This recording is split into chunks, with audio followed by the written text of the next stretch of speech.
Good morning, everybody. And first of all, welcome to the Spring School in International Politics and Security. Sorry, the IT service is very severe, so he started to mute the main speakers, so I do apologize for that. But I'm very happy and honored to host the most important, the leading scholars in on terrorism and terrorist topics. So very, very happy to have you here, even if virtually. So we are still welcoming students, but I think that we can go ahead. And first of all, I would like to introduce our first speaker, Professor Bruce Hoffman, who was our guest also last year. Very happy. Welcome, Bruce, to the Spring School. Thank you, Valentine.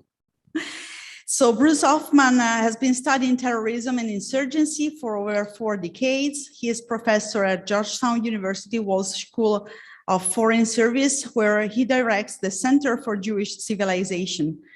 Professor Hoffman is also the Shelby Cullum and Catherine Davis Senior Fellow for Counterterrorism and Homeland Security at the Council on Foreign Relations, and George G. Gilmore, Senior Fellow at the U.S. Military Academy Combating Terrorism Center.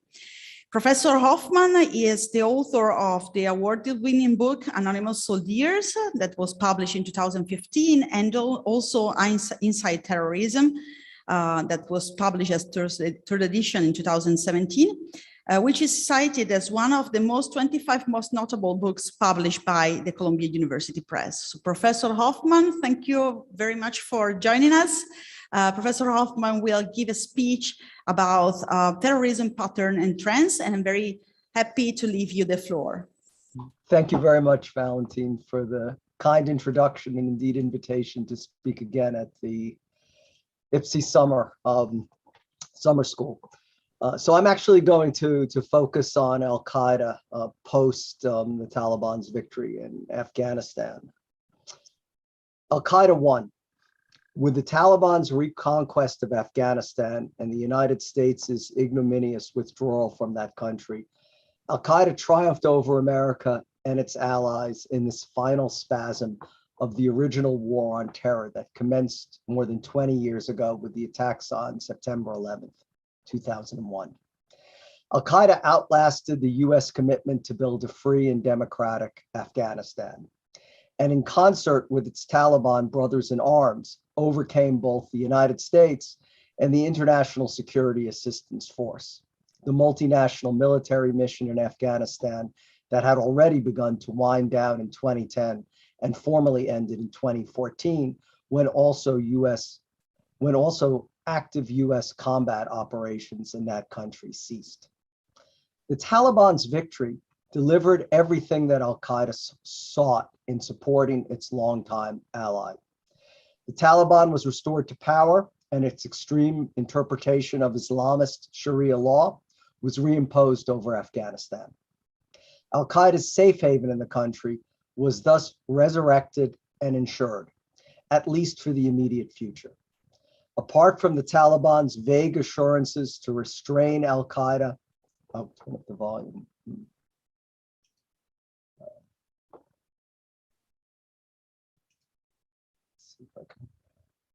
I don't think I could turn up the volume anymore. I'll try to speak louder. Sorry. Let me see. Apart from the Taliban's vague assurances to restrain Al-Qaeda from using Afghanistan as a base to stage September 11th-like international attacks, Al-Qaeda has no limits nor constraints on its existence and operations in that country. Regardless, the Taliban's assurances on this issue will likely prove as meaningless as they were in the years prior to 2001. The Taliban has already violated nearly every pledge it made during the negotiations with the United States in Doha. And it has installed in its most critical ministries terrorist luminaries whose close ties with Al-Qaeda and to other regional terrorist movements effectively vitiate its undertakings to abstain from supporting international terrorist activities. These senior Taliban officials include the Interior Minister, Sirajuddin Haqqani, who now occupies the most important government post overseeing Afghanistan's police, borders, and attendant security apparata. Haqqani, the leader of the eponymous network that has been designated as a foreign terrorist organization by the US Department of State since 2012, has been sanctioned by both the United States and the United Nations as a designated terrorist. The State Department for years has offered a $10 million reward to anyone who provides information facilitating Haqqani's apprehension. Sirajuddin Haqqani's uncle, Khalil ar-Rahman Haqqani, is the Taliban's Minister of Refugees. He has been similarly sanctioned by both the United Nations and the United States, and the State Department has long offered a $5 million reward for his capture. Both Abdul Haq Wazik, the Director of Intelligence, and Kerula Kahwa, the Minister of Information and Culture, are also sanctioned by the United Nations and spent years imprisoned at the US facility for enemy combatants at Guantanamo before their release in 2014 as part of the deal that freed US Army deserter Sergeant Bo Bergdahl from captivity.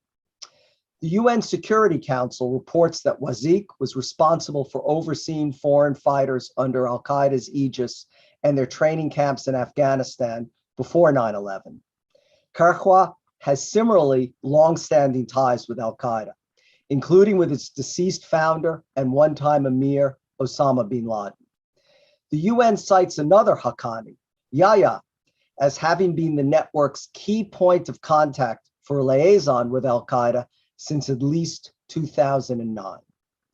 The continued strength of these historically close bonds between al-Qaeda and the Taliban were underscored at a meeting that reportedly took place in the Sarwan Kalal district of Helmand province during the spring of 2019. According to the United Nations, a delegation of senior Taliban leaders met with Hamza Osama Mohammed bin Laden, the late al-Qaeda leader's son and heir apparent, to, and quoting the United Nations, to reassure bin Laden personally that the Islamic Emirate would not break its historical ties with al-Qaeda for any price, close quote. And in May 2019, Ayman al-Zawahiri, al-Qaeda's current leader in Emir, released a video containing a eulogy for the Haqqani network's paterfamilias, Jalaluddin, thus further underscoring the close ties between al-Qaeda and the Taliban.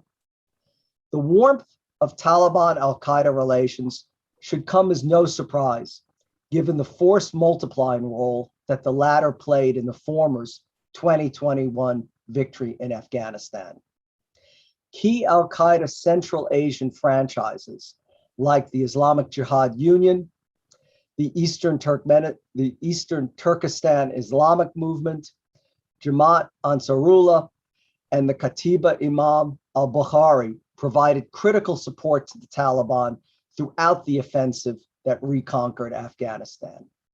Members of these groups have been rewarded by the Taliban with important administrative duties along Afghanistan's northern border and in provinces elsewhere in the country.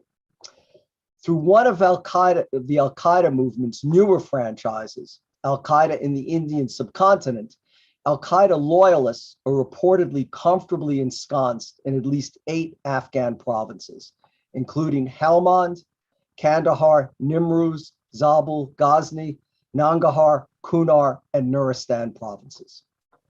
Al-Qaeda is therefore arguably better positioned today than at any time since before September 11th to continue the war that bin Laden declared against the United States in 1996, 1998, and 2001. The problem, however, is that the US, against all evidence, has repeatedly and precipitously declared victory over al-Qaeda in the war on terror. Every American president since 2003 has done so. Speaking at the US military academy's commencement that June, President Trump took credit for ending the era of endless wars. Sorry, the commencement in June 2019. During the 2020 presidential campaign, perhaps the only thing that both candidates agreed on was ending that war. Joe Biden was clear on this point in his rumination on U.S. foreign policy titled, "Why America Must Lead Again," that appeared in Foreign Affairs in March 2020, right after he clinched the Democratic Party's nomination. And once in office, President Biden has made good on that pledge. It is not difficult to understand the reasoning behind this argument. In addition to the killings of bin Laden in 2011 and other senior al-Qaeda leaders, both before and after, during the final 2 years of the Trump administration, an astonishing array of top al-Qaeda commanders were eliminated either in US airstrikes or on-the-ground assassinations or by indigenous security forces allied with or supported by the United States.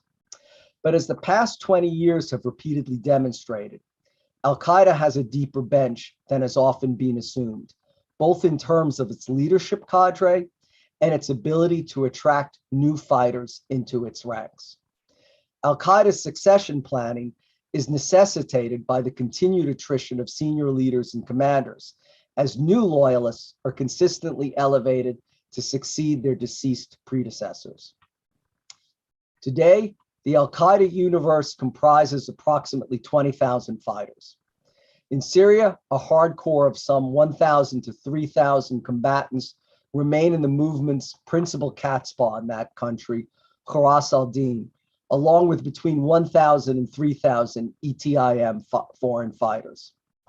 Long-standing Arabian Peninsula franchise, AQAP, retains perhaps as many as 3,000 men-at-arms, while Al-Shabaab in Somalia has between 7,000 and 12,000 fighters.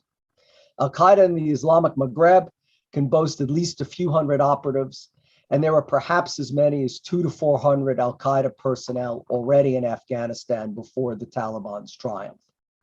Although the number of Al-Qaeda assets in West Africa and the Sahel is not authoritatively known, the most recent UN threat assessment nonetheless noted that its affiliates in both places, and again I quote, appear to have made decisive progress by exploiting local grievances, overwhelming stretched security forces, and navigating complex interrelationships between armed groups, close quote.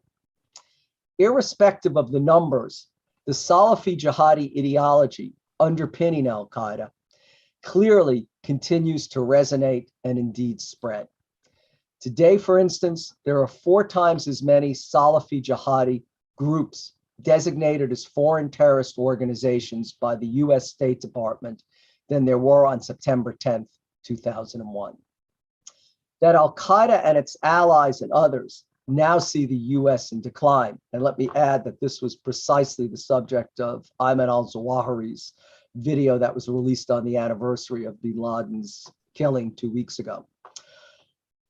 Al-Qaeda and others now see the US in decline and retreat as a superpower, and this will likely infuse new momentum into their struggles.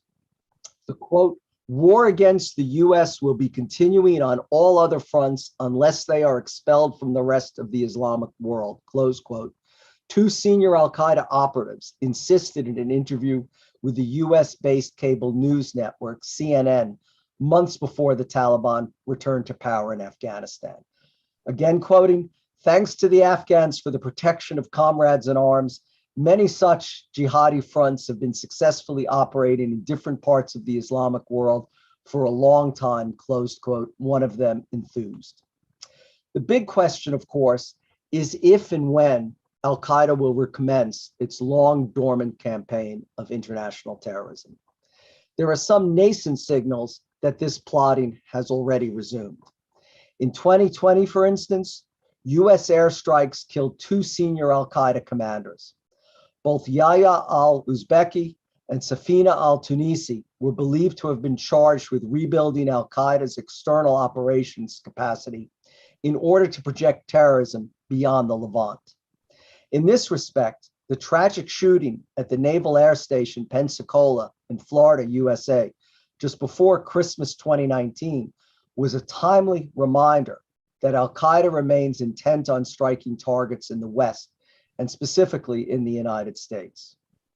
That attack involved a sleeper agent, a Saudi Air Force pilot trainee affiliated with AQAP, who killed 3 US Navy sailors and wounded 8 others. It was the first lethal terrorist attack in the US orchestrated by a foreign terrorist organization since 9/11. More evidence of al-Qaeda's intentions to revive its external operations surfaced in July 2021, when Indian police disrupted a plot by al-Qaeda's Kashmir franchise, Ansar Ghazwat-ul-Hind, to carry out simultaneous suicide attacks in Lucknow, India, and other densely populated cities in that country.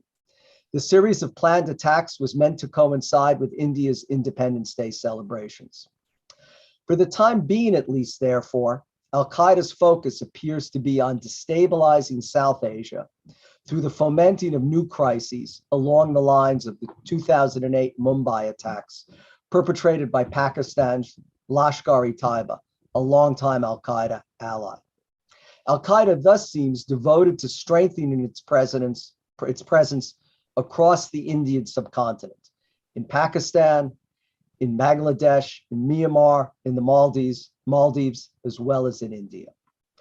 Meanwhile, al-Qaeda and its loyalists appear to be laying the foundations for a new campaign of international terrorism, focusing once more on commercial aviation. Their hope is that some new, dramatic, and spectacular strike will catapult the movement back into the limelight and recreate the global insecurity and fear and anxiety that existed in the time following the 9/11 attacks. Al-Qaeda's obsession with crashing the world's economy by disrupting air travel accounts for its long-held fixation with this particular target set. Al-Qaeda's cat's paw in its bid to resume targeting commercial aircraft is curiously its least technologically sophisticated franchise, Al-Shabaab. Al-Qaeda's unlikely reliance on this group may also explain why each of 3 serious aviation-related plots linked to Somalia's Al-Shabaab have all failed. The first occurred on February 2nd, 2016, when a bomb concealed in a laptop computer exploded aboard a Daallo's airline flight en route from Mogadishu, Somalia to Djibouti. The flight had been delayed, so the device detonated before the aircraft could reach cruising altitude, thus averting a disaster. The pilot was able to safely return the aircraft to Aden Ade International Airport in Mogadishu. The only fatality was the alleged bomber. The second incident involved the 2019 arrest of an Al-Shabaab operative in the Philippines. This person was taking the same kind of flying instruction that the 4 al-Qaeda hijacker pilots had undergone before the September 11th, 2001 attacks. The would-be pilot had also conducted research both on aviation security generally and on America's tallest buildings as part of a plan whose genesis dated back at least until 2016. And the third plot was uncovered in 2020, when yet another Al-Shabaab terrorist was arrested in an undisclosed African country while also taking flying lessons. Clearly, despite either wishful thinking or deliberately ignoring the facts, neither Al-Qaeda nor its affiliates have given up their global terrorist ambitions, including resurrecting their ability to attack in both the West and the United States. Emboldened by the American withdrawal from Afghanistan, Al-Qaeda likely sees new opportunities for growth and expansion. As the former acting director of the Central Intelligence Agency, Michael Morrell, warned in an interview shortly after the US departed from Afghanistan, and I quote, "The reconstruction of Al-Qaeda's homeland attack capability will happen quickly, in less than a year if the United States does not collect the intelligence and take the military action to prevent it." Close quote, and thank you very much.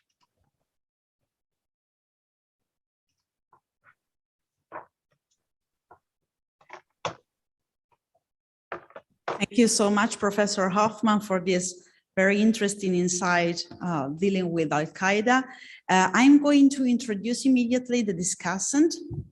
So we can have a first session of Q&A because Professor Hoffman has to leave.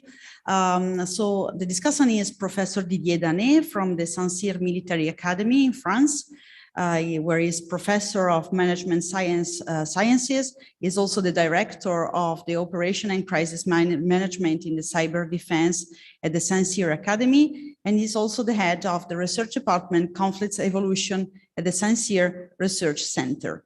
So I leave you immediately the floor for a few questions, and maybe we can collect a couple of questions from the public.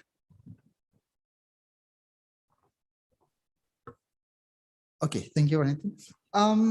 Thank you, Professor Hoffman, for this very interesting presentation.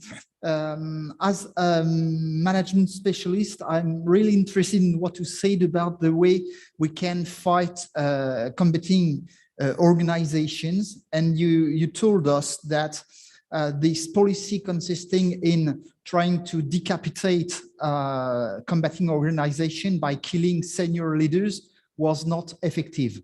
I entirely share this opinion, but I would like you to develop this part of your presentation.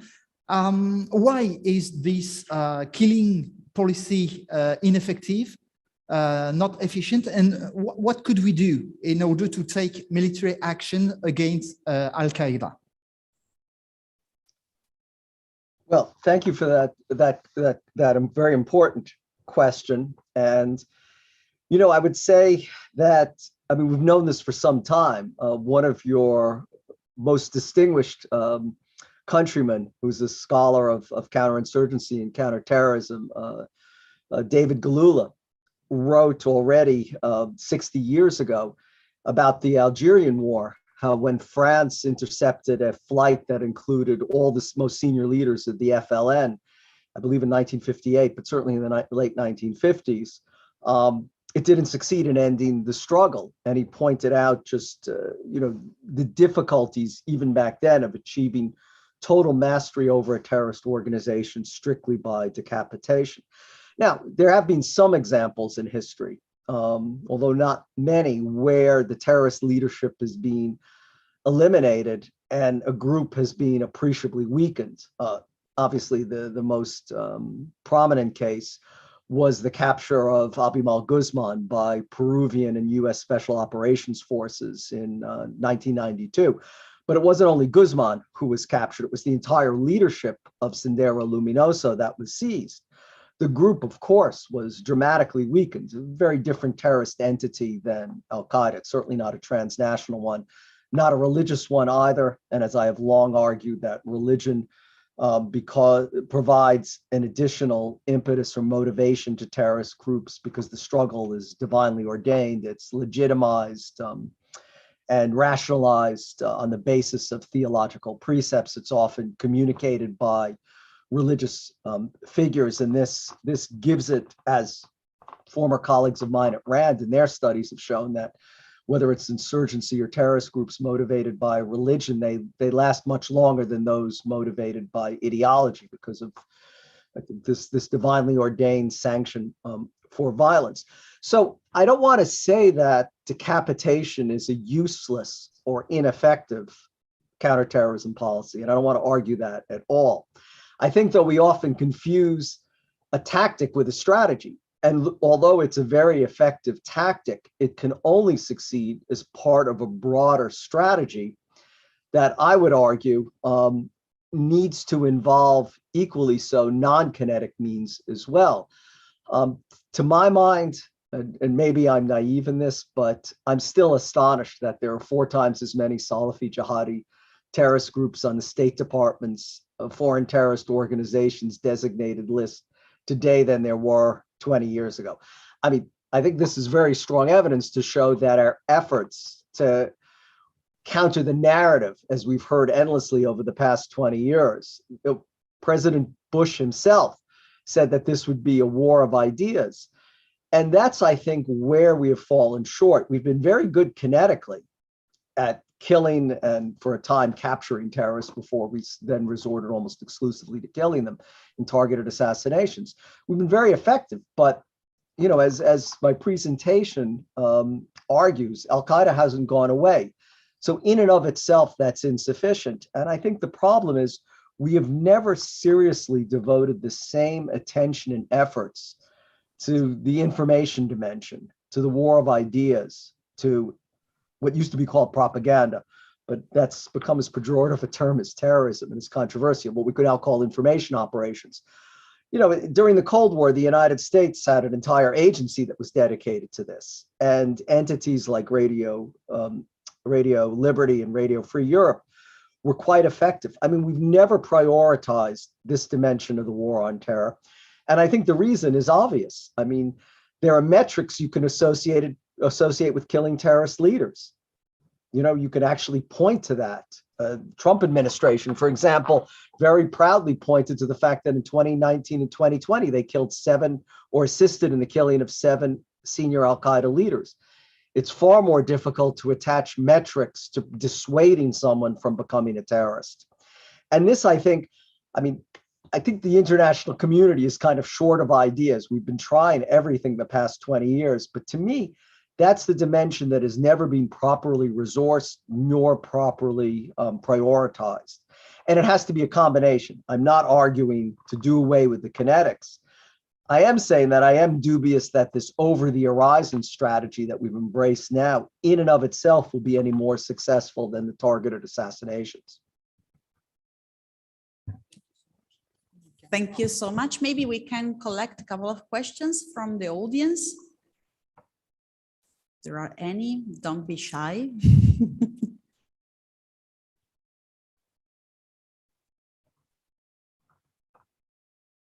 Okay, so I will go ahead and exploit this wonderful occasion to talk with such prominent scholars. So I will ask a question by myself, if you don't mind. So yeah, actually, the United States and Europe had different attitudes, different tools to respond terrorism. And as it was mentioned yesterday by Romano Prodi, who was former president of the EU Commission, actually Europe tried to distinguish itself in answering against terrorism, trying to build up this, image of civilian power.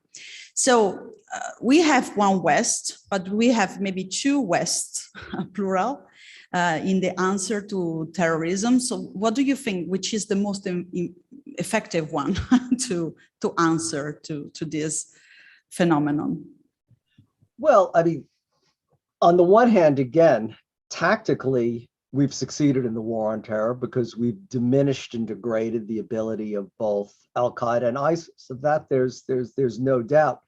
What troubles me is this, precipitous declarations of victories, and then we ease up on the pressure on counterterrorism. And what we've seen is especially these religiously motivated groups have this unfortunate capacity to reinvent themselves and to regenerate themselves and to again recruit people.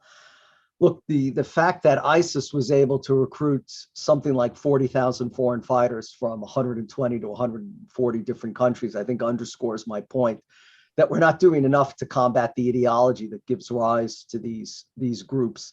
And we also become complacent. I mean, we thought after Osama bin Laden was killed and as the Arab Spring developed that the threat had really receded. Once again, we heard, I think, very compelling and entirely accurate arguments about Al-Qaeda's diminishment, but what we failed to consider is that there was something even more savage and worse waiting in the wings. So the flow of foreign fighters, especially from Europe, during the reign of ISIS, I mean, underscores that I don't think anybody has really completely gotten it right. The problem right now, at the risk of stating the blatantly obvious, is that much like President Trump and President Biden, I mean, we want to end the forever wars. We want to put terrorism very much in the rear view mirror, move on to other, perhaps even more formidable and important challenges. Certainly the Ukraine has consumed all of our attention. Inflation and the prices of gas now dominates the US headlines and is even elbowing Ukraine aside. The COVID pandemic, the past 2 years, threats from rival powers like Russia in particular.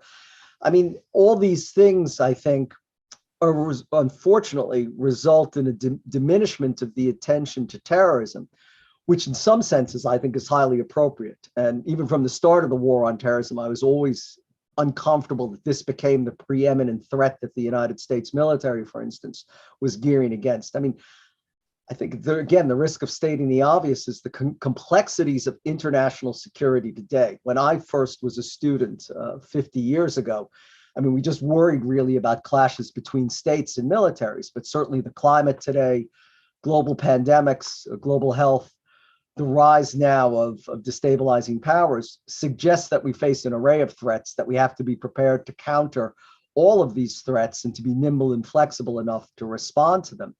And at the same time, I think, to soberly reassess why the threat of terrorism, despite these Herculean efforts, I mean, after all, 83 countries joined together, and it still took 5 years to defeat the Islamic State.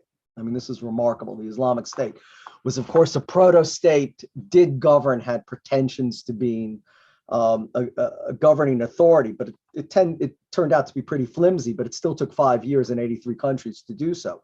So I think this requires, in answer to your question, a reassessment by everyone in how we counter terrorism, and also at the risk of repeating what has become a theme over the past 20 years that has been sporadically and I think impressively realized for periods of time, but not sustained, is ensuring international cooperation. Because at least in my view, and this doesn't only apply to Salafi jihadi terrorism, but certainly to violent far-right extremism, violent far-left extremism. In this day and age, the distinction between domestic and international terrorism in an era of social media and global communications and movement is almost meaningless. It's all international, or it's all at least transnational.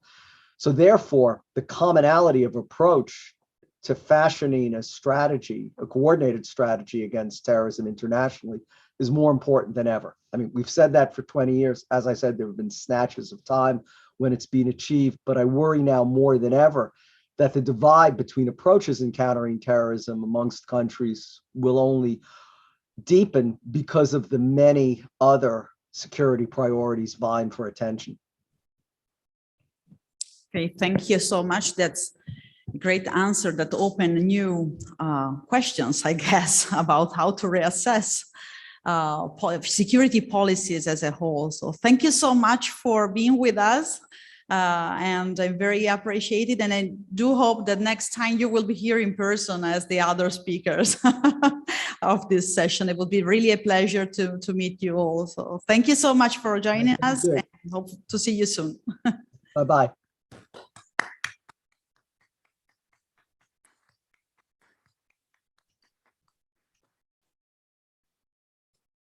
So thank you so much, Professor Hoffman. Now we are going ahead with the program. If the speakers agree, maybe we can, I can call each speaker one after the other, and then to have a collective discussion at the end.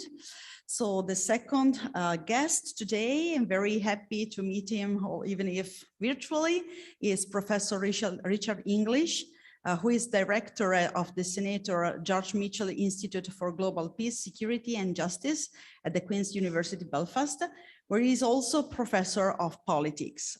His books include the award-winning studies Armed Struggle, the History of the IRA, and Irish Freedom, the History of Nationalism in Ireland. His most recent books are Does Terrorism Work? That we discuss a lot during the lessons, actually, and the Oxford Handbook of Terrorism and the Cambridge History of Terrorism. He is fellow of the British Academy. He is also honorary professor at the University of St. Andrews. And in 2019, he was awarded for the Royal Irish Academy's Gold Medal in the Social Sciences. He is giving a paper that is entitled, Does Counterterrorism Work? So this is the other side of the coin. Professor English, I'm very happy to see you, and I welcome you to the Spring School in International Politics and Security. I'm leaving the floor.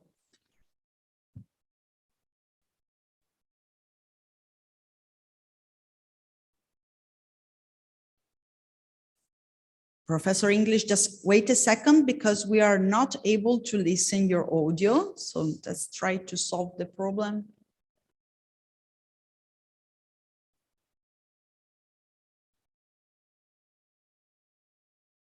So maybe the IT service is writing you, as far as I can understand.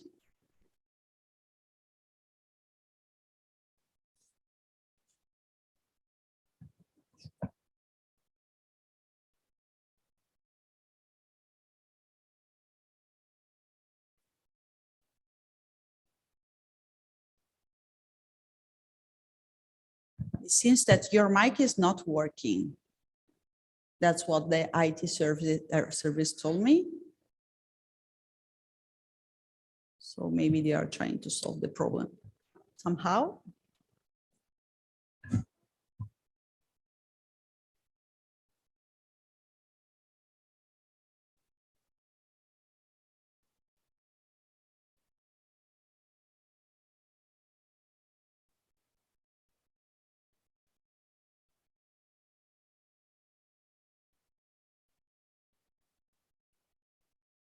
Yeah, I know that is very disappointing, this problem. We cannot really hear you. I don't know why.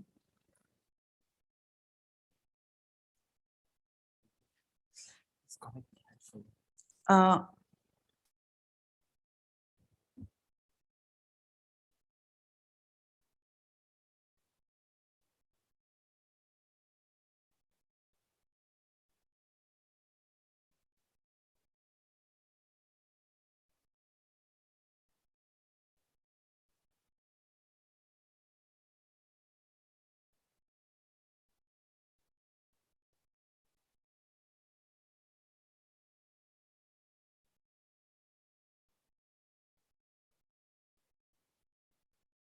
So Professor English wrote that he tried to do something that probably you asked to do.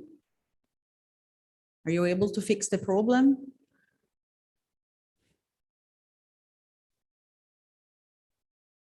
Yeah, if you don't mind. Thank you. Thank you so much, Richard. So they will try to fix the problem. They will contact you somehow, and we go ahead with the next speaker. Thank you for your patience. We have a great IT service, but sometimes there are some problems anyway. So next speaker is Professor Boaz Ganor from the International Institute for Counterterrorism. I'm very happy to meet you, even if virtually, Professor Ganor. He is the founder and executive director of the International Institute for Counterterrorism and Roder Chair for Counterterrorism at the Interdisciplinary Center in Israel.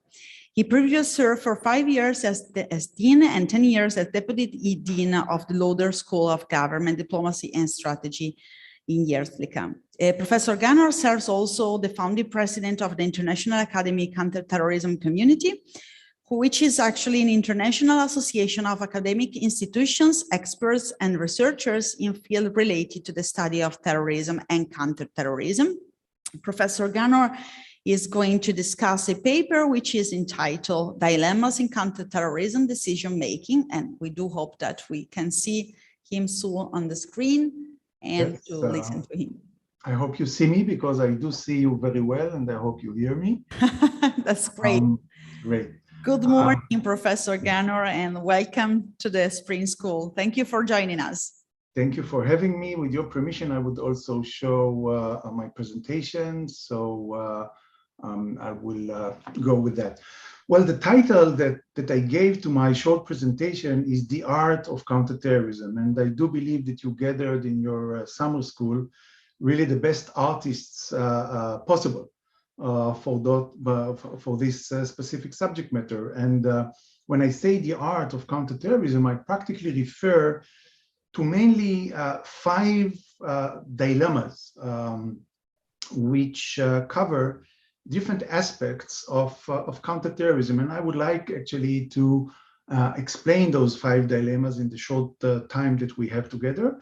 And I would do that vis-a-vis a certain type of challenge of terrorism, and I refer to the individual attackers or the lone wolves, as some tend to refer to them.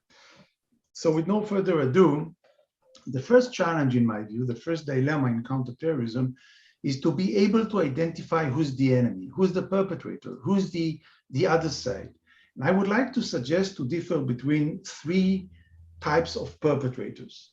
The first type is what I would call the individual attacker, or the type of attack which is a personal initiative attack.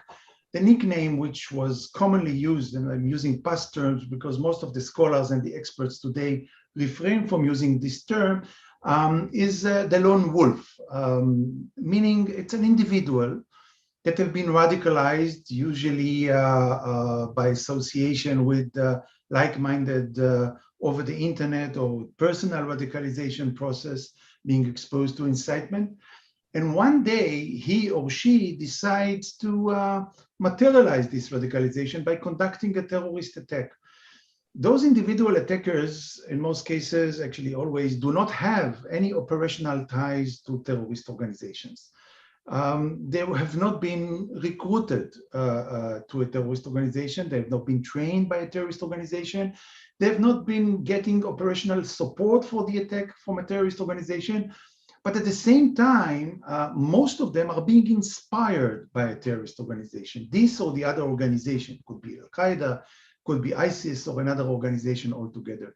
If you would interview them, arrest them, and interview them before the attack, they would say, I'm ISIS, I'm Al-Qaeda, because they refer to themselves as the foot soldiers of this or the other organization, although they are not. By the way, in many cases after the attack, this or the other organization will take responsibility on the attack. ISIS would say, this is our guys, why not? It's free lunch, so why shouldn't they take it? But practically, as I said, those are independent attackers that do not have any operational ties to a terrorist organization. The second type of perpetrator is a development of the first one. I refer to that as an independent network, which is, and what I'm going to say will be sound as a contradiction in terms, this is a group of lone wolves, a group of individual attackers. How come? Those are more than one person. By the way, in many cases, when we talk about this independent network, we are talking about a small group of 2 or 3 or 4 or 5 people. In many cases, they are family members. The example which I give here is the San Bernardino attack, a husband and a wife. We just had in Israel an attack like that, 2 cousins, Palestinians that conducted attack in Hadera, in a city in the center of Israel, by the way, that were inspired not by Palestinian terrorist organizations, but by ISIS. They pledged to ISIS and they conducted the attack as so-called ISIS attack altogether. So here we are talking about a group of people that have been radicalized together, and one day they decide together to commit an attack. That's the independent network. The common denominator between the lone wolf or the individual attacker and the independent network is that none of the two has any operational ties to a terrorist organization. Both of them, in most cases, are being inspired by a terrorist organization. The third type of terrorism, the third type of perpetrators of terrorism, this is the, if I may say so, the classical or the traditional type of terrorism. This is organized terrorism. This is a terrorist attack which is being organized by a terrorist organization. This attack is being conducted by a cell, an organized cell. It could be a sleeper cell, it could be a cell that infiltrates to this or the other country, but those are people that have been recruited, trained, and got their mission and the operational support from the terrorist organization, the 9/11 type of an attack. By the way, in brackets, when we talk about suicide attacks, at least under the definition that I use for the suicide attack, which is an attack that the very attack is dependent on the death of the perpetrator, meaning suicide belts or car bombs or something like that. All of those attacks, as far as I know, and I've learned that, all of those are organized terrorism.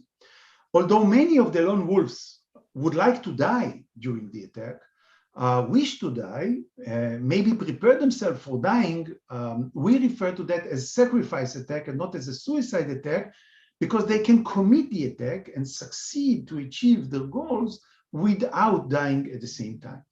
Now, when I compare the two ends of the scale, the lone wolf or the individual attacker to the organized terrorism, and I refer to the lone wolf, I have good news and bad news to you, to all of you. The good news, so-called, in reference to the individual attackers, is that those attacks, in most cases, and of course there are exceptions, Nice is an exception, for example, but in most cases, those attacks has limited consequences. They are less lethal than organized terrorism, than the suicide attacks, 9/11 type of an attack, Bataclan, and so on and so forth. And the organized attacks are much more lethal than the individual attackers. That's the good news. The bad news is that it's much more difficult from intelligence point of view to prevent lone wolves attacks compared to the organized attacks. And this is, and why is this? Because if we double click on the term intelligence, we understand that intelligence is all about exposing a secret, exposing the secret of the plot of the attack, exposing the intention of an organization, of a cell to conduct an attack. And this is based on the ability of the intelligence service to intercept a discussion. You need to have at least two people that share a secret among themselves, and you as the intelligence services have an agent in the room that reports to you, this is human, or you are listening, wiretapping their discussion, this is coming, and you learn about their intentions. In lone wolves, in many cases, in the individual attackers, there is no discussion to intercept. It starts and ends with the sick mind of one person. And therefore, traditional intelligence is almost useless in dealing with this type of activity. There is a solution to that. I will reveal to that in a moment altogether. So when we talk about lone wolf attacks, as I said, most of those attacks are conducted with cold weapon. Of course, many attacks are being done by using shooting attacks, sometimes even bombing attacks, but this is the exception. Most of the attacks are using cold weapon. It could be knives, it could be X, as we saw a few days ago in Israel. It could be something that we had in Israel, car ramming and bulldozing as well altogether. This is an example of an attack that was conducted in Israel. You could see the attacker coming with a orange t-shirt and actually attacking everybody who's standing, waiting for a public bus altogether. But this is not an Israeli phenomenon, unfortunately. It's very common all over the world. One example is the killing of Lee Rigby in the suburbs of London, or Zale Thompson killing NYPD officers in New York. In brackets, I would say, like Zale Thompson, many cases of those are being conducted by converts. And that's a very interesting concept that I will not develop right now. The good news is that the writing is on the wall of the Facebook, the social networks, and so on and so forth, because we should ask ourselves, what's the difference between a terrorist and a so-called regular criminal? They do the same. They kill, they arson, they extort. But what differs the terrorists from other regular criminals is the fact that the terrorist sees himself or herself as an altruist. They have an ulterior goal. They are fighting for Allah. They are fighting for a religious cause. They are fighting for a national cause. They are fighting for an ideology that they believe in. They are ready to sacrifice their life for a greater cause. The worst thing that can happen to a terrorist is if you refer to them as a regular criminal that just kill people or arson or do other atrocities altogether. So it's important for the terrorist that their motivation and the reason for why they conduct this or the other attack would be known. Organized terrorists, the cells of a terrorist organization, know that after the attack, either if they will be killed in the attack or they will be apprehended and arrested after the attack. The organization will reveal their motivations. It would publish a video clip, it would publish manifesto, and so on and so forth. So nobody would fall into the mistake to believe that they're just so-called criminals. The lone wolves cannot rely on the fact that outsider or another person would do that. So they need to publish that before the attack, or at least simultaneously with the attack. And this is, of course, good news for intelligence services. For example, this is an attacker that conducted an attack in Israel in 2015. He posted in his Facebook page a few days before the attack, in the name of Allah, the merciful and compassionate, or Allah, today I decided to achieve shuhada, to become a martyr. This is an intelligence warning, of course, and this is not the only type of intelligence that you can get. There is a crucial need, and that's the second challenge, to understand the rationale of the terrorists. Some people tend to fall into the false belief that terrorists in general are crazy, are totally irrational. Of course, some of them are, but many of them are rational, but they have a different rationality. Those are pictures of lone wolves attackers that have been arrested immediately after they conducted their attack in Israel. You see the common denominator, the smile on the face. By the way, also the attackers in London, in the Parliament building, in the London Bridge, the victims actually reported that they had a huge smile on their face. The smile is the reflection of their inner calculus of cost benefit. They report to themselves, what I did was the beneficial, the honorable thing to do. We as counterterrorism experts has this dilemma and challenge to understand how come they see this type of an attack as a rational behavior. The third challenge is decoding the terrorism equation. The terrorism equation is a very simple equation. Terrorism is an outcome of motivation factor multiple with operational capability. When you have a group of people that has motivation and operational capability, regardless which motivation, you are going to suffer from terrorist attacks. If one of the factors is missing, there won't be an attack. This is why counterterrorism, and we heard that from Bruce Hoffman, is all about countering the motivation that give birth to terrorism, and at the same time countering the operational capability of the terrorists at the same time. When we talk about lone wolves, the challenge again is much bigger because there is no meaning for operational capability. What's the operational capability of the terrorist, of the lone wolf? Is the knife in the kitchen or the car keys? Nobody can intercept or understand that he's preparing something, preparing some operational capability. So you need to trace the motivation.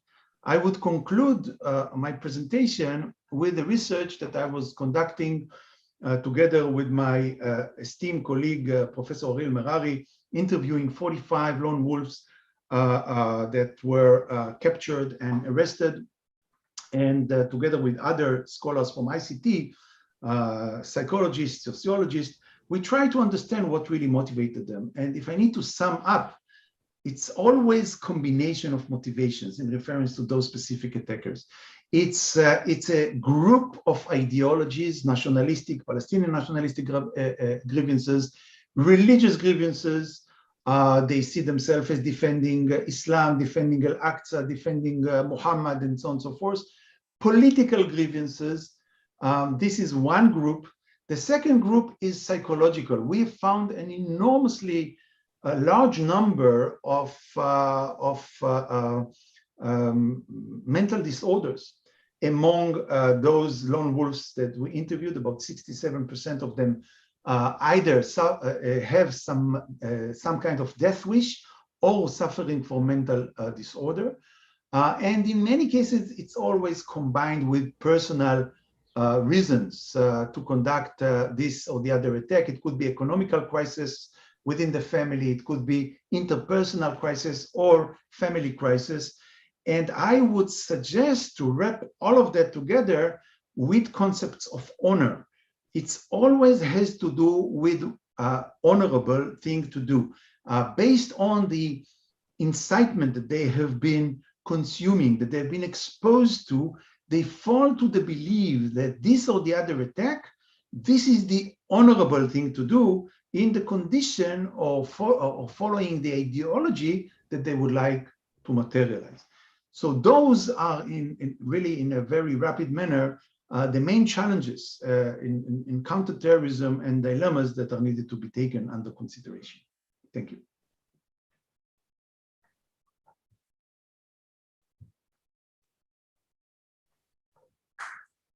Thank you, Professor Ganor, for this very clear analysis of a quite recent phenomenon, the lone wolf. So even if maybe this is would be a matter of the debate, we can track to a certain extent we can draw a parallel with the anarchist movement dealing with this kind of phenomenon. But maybe that will be one of the topics that we are going to discuss during the discussion session. So I don't know anything about the IT service, and Professor English is now working. Okay, great. Thank you so much. Professor English, now I'm going to introduce you once again. Professor English from the Queen's University of Belfast. I widely introduced him before, so I'm going to present the title of the paper, Does Counterterrorism Work? We're very happy to see you and hopefully to listen to you also. Thank you. Can you hear me now? Yeah, perfect. Thank you. And apologies, given that I'm talking about counterterrorism, I think there was obviously interference from some intelligence agency with my sound there, but I'm honored to be here. Thank you for the introduction and the invitation, Valentine. Does counterterrorism work? I'm going to make 5 points in my brief talk. The first point is that does counterterrorism work is a globally vital question. Does counterterrorism work is a globally vital question for all of us.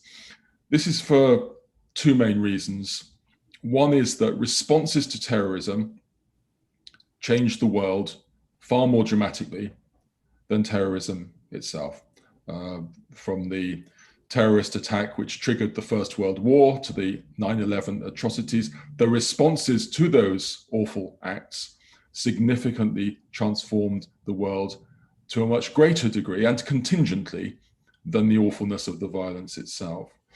A second point is that terrorism and counter-terrorism exist in a mutually shaping intimacy. And what counter-terrorism affects is far more than just the limitation on terrorism. Counter-terrorism also affects the nature of society, the freedoms that citizens experience, the economics of particular regions, the relationships within and between different religious or national groups, power as it's maintained or challenged. In other words, counterterrorism affects all of society and transforms, depending on the decisions that we collectively take, transforms what life is like far beyond the realm of non-state terrorist actions. So my first point is that this is a really, really vital question. Second point is that although I think it's a globally vital question, does counter-terrorism work is not a question that's been, I think, addressed as fully, as systematically, as dispassionately, or as comprehensively as we need. There has been brilliant work done studying counterterrorism. The proof of that is my distinguished fellow panelists, Professors Hoffman, Crenshaw, and Ganor, all of whom have done work which has been fantastic in studying counterterrorism.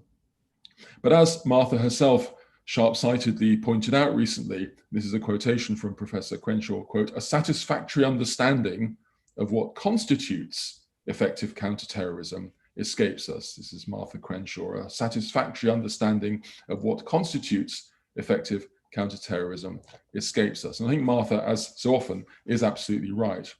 There's been a lot of work recently done on the effectiveness or otherwise of terrorism, but the effectiveness or otherwise of counterterrorism has been much less systematically studied. So there have been some people who've offered very, very negative views of what has actually been achieved. If you look at the work of John Muller and Mark Stewart, if you look at the work of Joseba Zuleika, these are all scholars whom I admire, they emphasize the negatives of counterterrorism, what it has failed to do, but don't really accord the positives any great space in their work. On the other hand, there are those, and we heard something of this in terms of politicians from Professor Hoffman earlier, there are those who claim exaggerated victories for counterterrorism in ways that ignore some of the more negative aspects.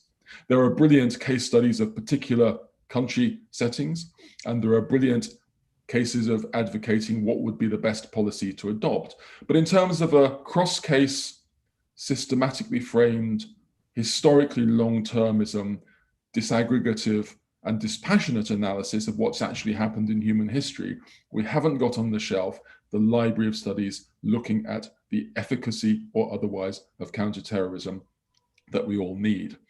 As so often when I hear people like Bruce speak, I'm cheering along, agreeing with some of what they're saying. And I think one of Bruce's points in the questions about metrics identifies one of our problems. What we tend to do in counterterrorism is look for things that can be measured in demonstrable numbers, and that tends to divert us from the deeper patterns of effectiveness or ineffectiveness involved. So for example, the reduction of terrorist incidents in number during a short time frame might seem in metrics terms to be a very good outcome, but the ways in which you achieve that might lay the foundation for further generations of violence, which actually make terrorism worse. So I think we need to have some more systematic way of dealing with it. So my first point is this is a globally vital question. My second point is it's a question that we haven't collectively as scholars addressed as effectively as we need to. My third point is we need a systematic framework for collectively understanding what working might mean in relation to a phenomenon as complex as counterterrorism. We need a systematic framework for collectively looking at it, partly because I think quite often, as with the debate for a long time on the effectiveness of terrorism, it's possible otherwise for scholars to talk past each other, because by using different definitions of what working means, you can actually talk past each other, some people saying yes, some people saying no, but actually meaning different things. What I think is that we need a layered framework which looks at the different kinds of working that could be involved in counterterrorism. And as I'll say later in my brief talk, I think this might be one way of trying to address some of the issues that both Bruce and Boaz have wisely and eloquently raised. And what I'm going to argue, and this may seem ironic, but what I'm going to argue in line with the fact that I think terrorism and counterterrorism are mutually shaping and mutually echoing, I'm going to argue that we can apply the same kind of layered framework to understanding what working would mean in counterterrorism as we can when we're looking at what working would mean in terms of terrorism. So the first layer of working in assessing what counterterrorism working might mean is what I would call strategic victory. Strategic victory. And strategic victory in counterterrorism would be where a state effectively removes the threat of more than trivial terrorism from its territory and people, or if the counterterrorism is directed at a particular organization, whether it be Hamas or Al-Qaeda or ISIS or ETA, that you get rid of that organization and effectively neutralize it as a danger. Now, in human affairs, strategic victory of its fullest kind is quite rare. So I think there is a second level, which we might look at in terms of what working means, which I would refer to as partial strategic victory. And partial strategic victory wouldn't get rid of the threat. It wouldn't necessarily destroy the organization or organizations that are being countered, but it would reduce terrorist capacity to such a level that very substantial security and protection for people was provided.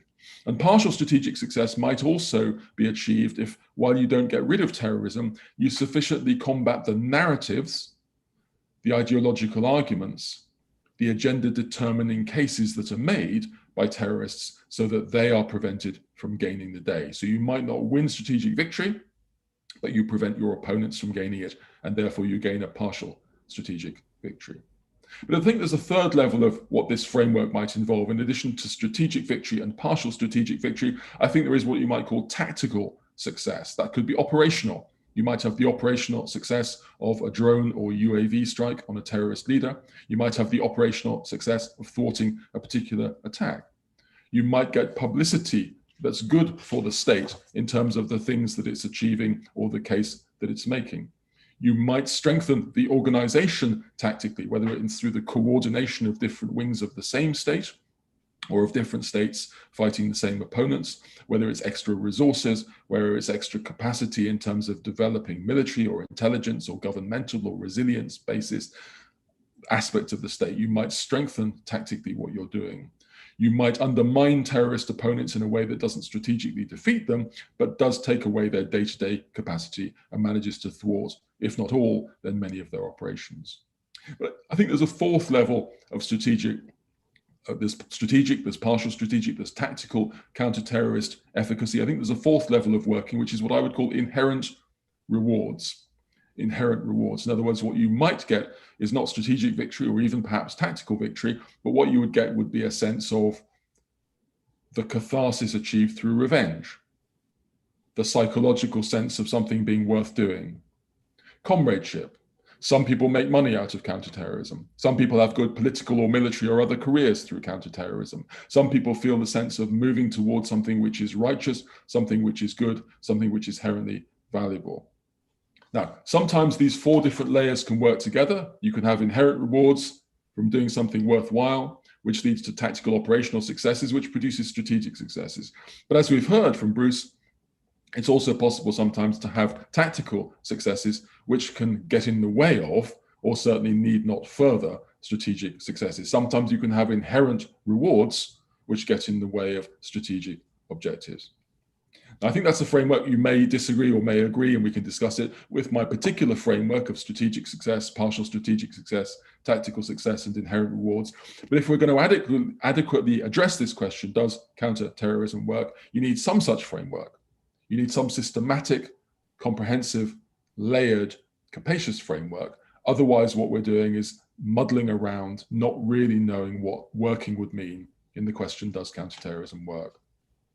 So I think it's an important question. I think it's a question we haven't really answered properly. I think we need to answer it with a systematic framework. I obviously am going to argue that you should use my framework, but other people will develop their own, and I'm happy, of course, with that. The fourth of my 5 points is that people who are trained as historians always argue that you need to think historically about these things, that you need to think more historically about these things. And that's exactly what I am going to argue. I think much of our discussion of counterterrorism and its effectiveness looks very much at the present moment, but doesn't think enough about long pasts and long futures. There is a very long past to counterterrorism. There is a very long past in terms of what we know that we know, what works well, what doesn't work well. And although, of course, each terrorist wave, each terrorist organization is unique, that does not mean that there are no family resemblances between them. Each human involved in this session is unique. That does not mean that there are no family resemblances between us as humans when it comes to medical treatment, when it comes to aspects of human behavior. There are things that we know. If you take a historically long-term view, for example, then when you engage in countering terrorism in Afghanistan, you have to think about the long-term commitment that's going to be necessary to ensure the strategic or even the partial strategic victory that you want to pursue. If you're looking at countering Al-Qaeda after the 9/11 atrocity, you need to look at the various different things that have worked in the past in counterterrorism, the importance of accurate intelligence, the importance of coordination within and between states, the dangers of over-militarizing responses. There are things that we know in terms of long-term experiences that are crucial when facing counter-terrorist challenges. And my fifth point then, in saying that it's an important question that we've not, in my view, answered it as well as we should, and I think Martha is absolutely right about that, that you need a systematic framework and you need to think more long-term about futures and past. And there, democratic cycles with long-termism get in the way. Terrorists, the ones that I've studied, certainly think in long-term timelines. Democratic politicians often think about the next election. And I think there are ways in which that can get in the way of life-saving and limb-saving activity. My fifth point is to say, well, okay, if I'm right about all of this, what would this approach offer us in practice? And I want to offer a couple of points about that and then bring my short sermon to an end.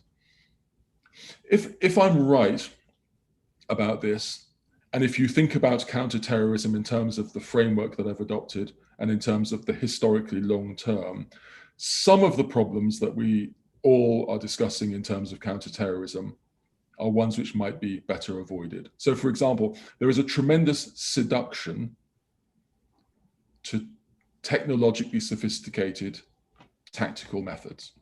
Okay, the number of sessions I've been in where people have told me about the enormous value of drones, of unmanned aerial vehicles, which are extraordinary technically and which can have tactically extraordinary operational effects, that can distract from the strategic goals to which they sometimes do tend, but to which they sometimes do not offer support. Again, if we look at the Israeli case, I've been very influenced on Israel by the brilliant work of Professor Ganor. The tactical operational successes of Israel have been extraordinary, a very, very high level of performance. And yet it could be argued that the longer term problems from which the terrorism continues to emerge have not only not been resolved, but have on occasions been deepened in terms of the revenge generating dynamic cycles of violence which have been involved. More broadly, I think in the global war on terror, we saw repeatedly an ahistorical approach, an ignoring of the long and complex history of Iraq, and ignoring of the long and complex history of Afghanistan in ways that got in the way of sharp-sighted clarity about what could and could not be achieved. So people often in counterterrorism talk about the tension between liberty and security. I think a far more important tension is the tension between tactics and strategy, and the tendency to focus on tactical operational successes in ways that often get in the way of the long-term consequences for strategy. I think a second, and this will be my fundamentally concluding point, the second point is that my framework suggests we need to be realistic and humble in setting goals for what we think we can really achieve. I mean, I'm speaking to you from Boston, where I'm here for some work, but I live and work in Belfast. Belfast and Ireland more generally is a setting in which one is always conscious of the extraordinary long-termism of the problem of terrorism and its various different manifestations. I think strategic success against major terrorist adversaries, my highest level definition of counterterrorism working, is very rare. It certainly takes a very long time if you think about the cycles of violence involved in the groups in which we're most interested in that way. And therefore, I think we should be careful and realistic about what we aim for. We should therefore not set the bar of victory so high that we give gifts to terrorists. If you proclaim that you are going to get rid of all terrorists of international reach, that you're going to get rid of radical Islamist terrorism from the face of the earth, that you're going to drive this evil from our world, you're giving the possibility of victory to terrorists, because all they have to do to be successful is still to exist when you're no longer in power and they have a victory. A much more successful way of thinking about it is to look at what I would suggest to be really important ways of countering terrorism, which are publicity, or the narrative, in terms of winning the hearts and minds of most people. And it is one of the paradoxes of terrorist publicity that it gains publicity for acts that most people find repellent and find off-putting, and we can use that. But that we think of thwarting terrorist operations in ways that limit rather than get rid of the terrorist adversaries. And therefore we combine tactical success with what I would call partial strategic victory. Partial strategic victory would not be as satisfying as getting rid of our enemies, but it would be a way of determining the narrative, of securing substantial security for your own population, and of prioritizing those things rather than the more satisfying, grander goals of finding, stopping, and defeating every terrorist group of global reach, or of eradicating radical Islamist terrorism from the earth. What I'm arguing for, therefore, is not defeatism in counterterrorism. It's clarity about the different kinds of goals: strategic, partial strategic, tactical, inherently rewarding, and making sure that no one of those levels gets in the way of doing what we should all be focusing on, which is a realistic containment and life-saving limiting of terrorism, rather than pretending that any of us is going to be able to make counterterrorism work to the extent that we get rid of terrorism. Thank you for listening. I'll look forward to questions and discussion, and I appreciate your patience.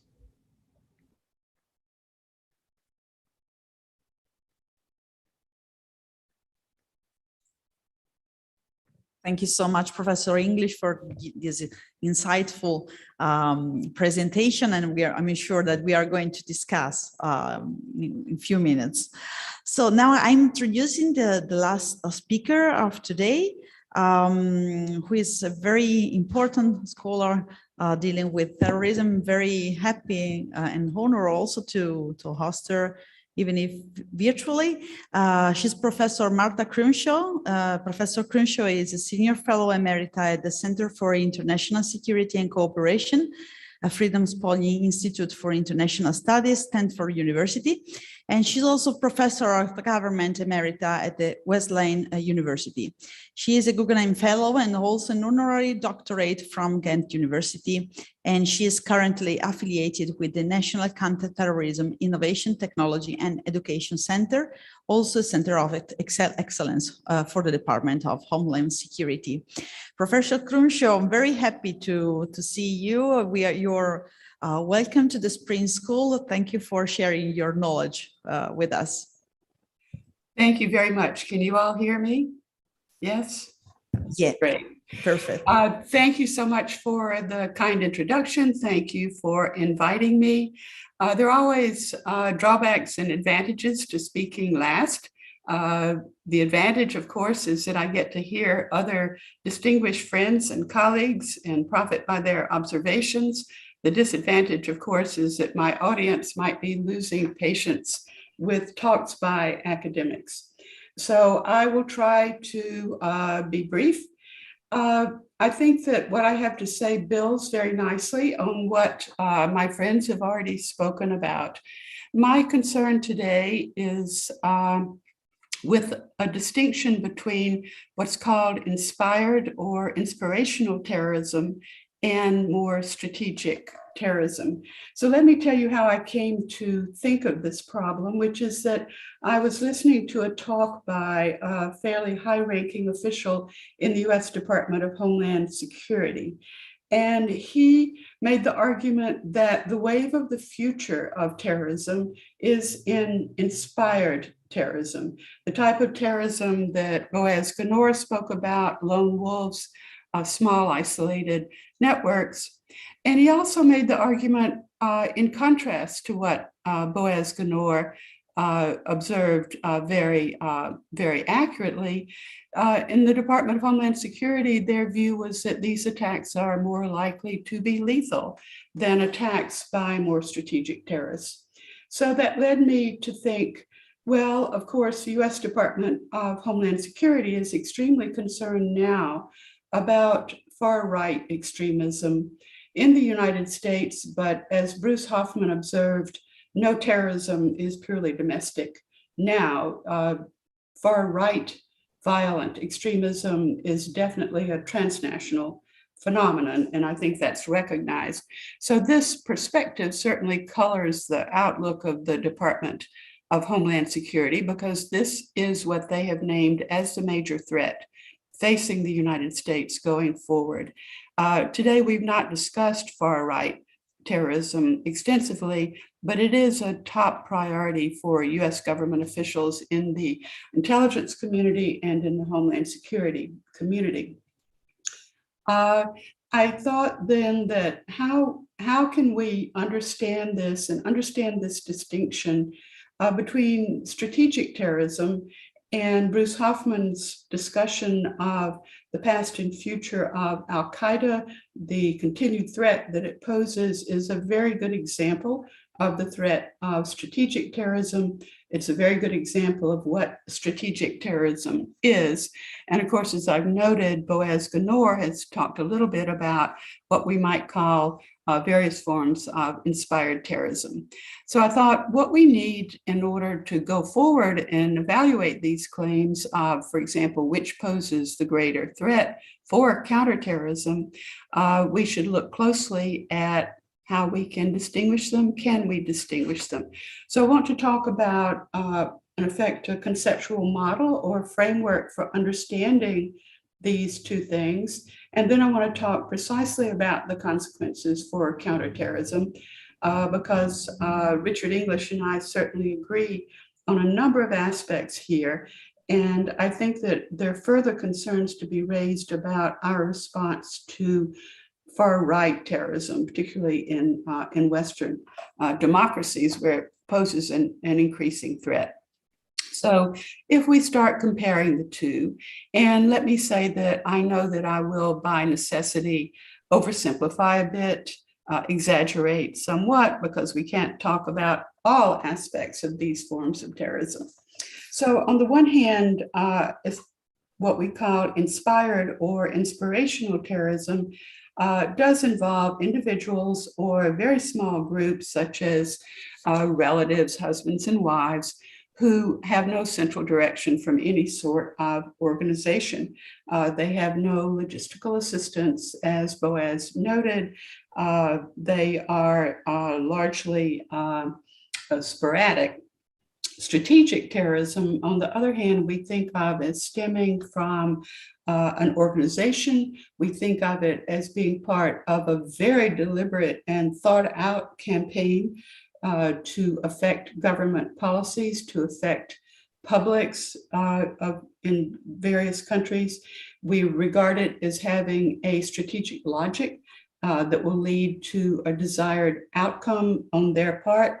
We think that it is instrumental. It is a means to an end, not just a means of personal satisfaction or satisfying one's allegiance to one's God or one's nationalistic purpose. And we can expect to see a connection among attacks because they follow the same logic. So behind each of these approaches, what is the key concept that would drive our understanding? And I would say that in the case of inspirational terrorism, it's belief systems, it's the psychology, it's the nature of extremist beliefs, when extremist beliefs lead individuals to violence. And in particular, we are led to be concerned with the kinds of beliefs or ideologies that justify violence. Now, just looking forward very briefly, this does pose problems in democratic countries where freedom of speech is a central tenet to the very mode of governance of the country. So looking at beliefs that shade off into violence, what's the difference between ideas and actions, becomes a very difficult question for counterterrorism precisely. Now, the key concept behind strategic terrorism, in my view, is what for a long time we've called the thinking adversary. We know that there's an adversary out there whose thinking is coherent. It is long-term, as Professor English has just noted, Professor Hoffman as well.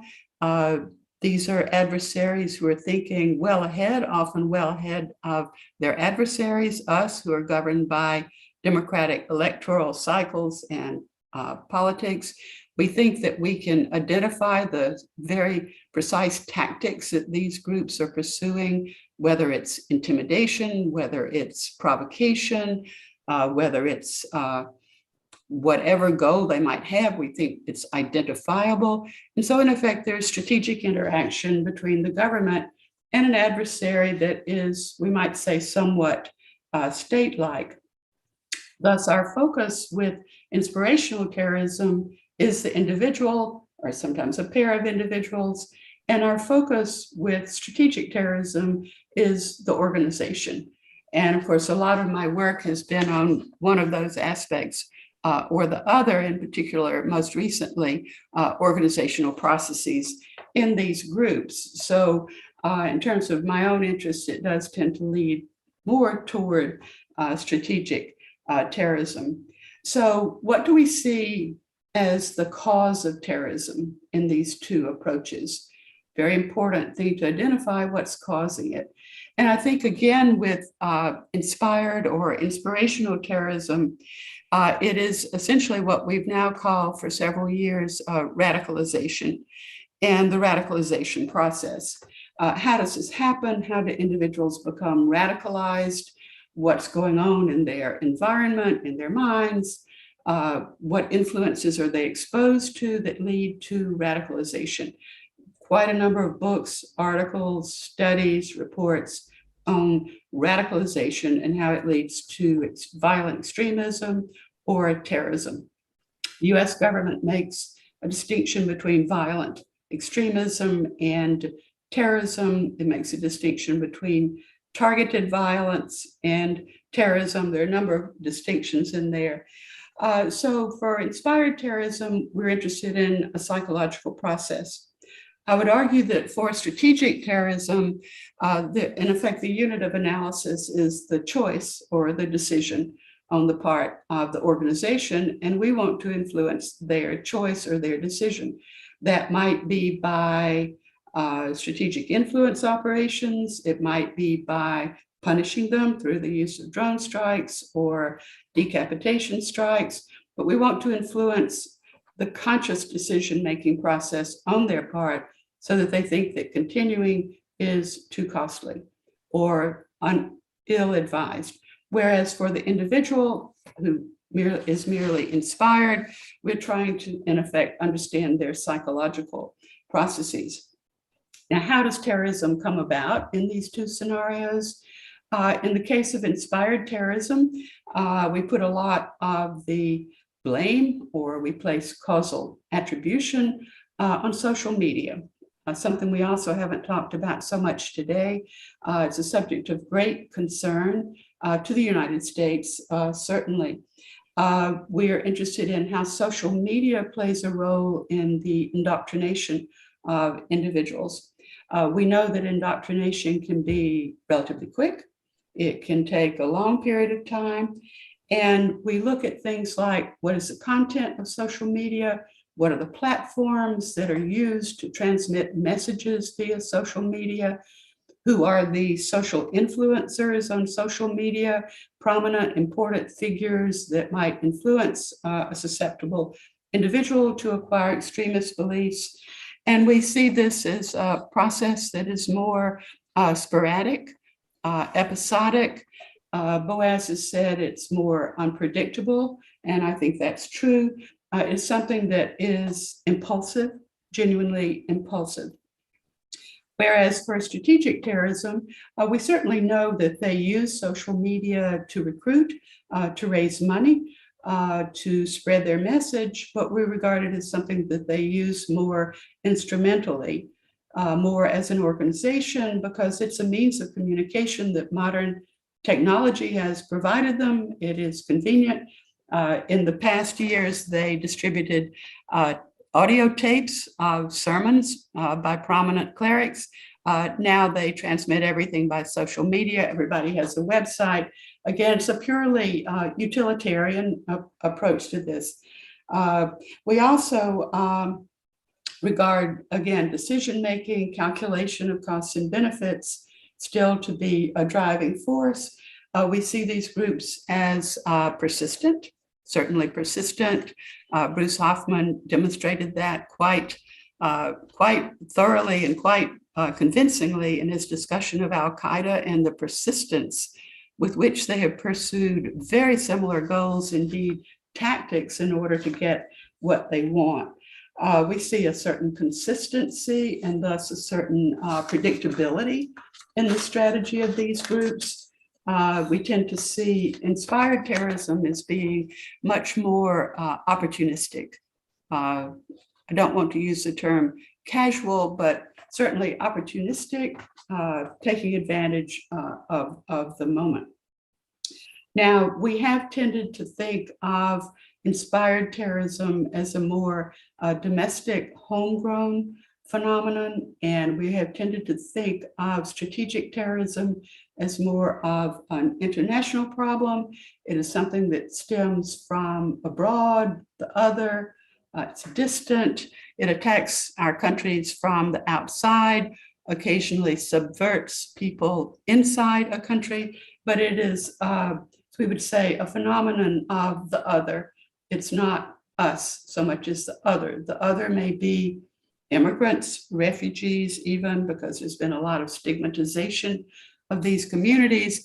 And we see, at least in the United States, certainly, this inspired terrorism is largely associated with homegrown extremism, domestic extremists.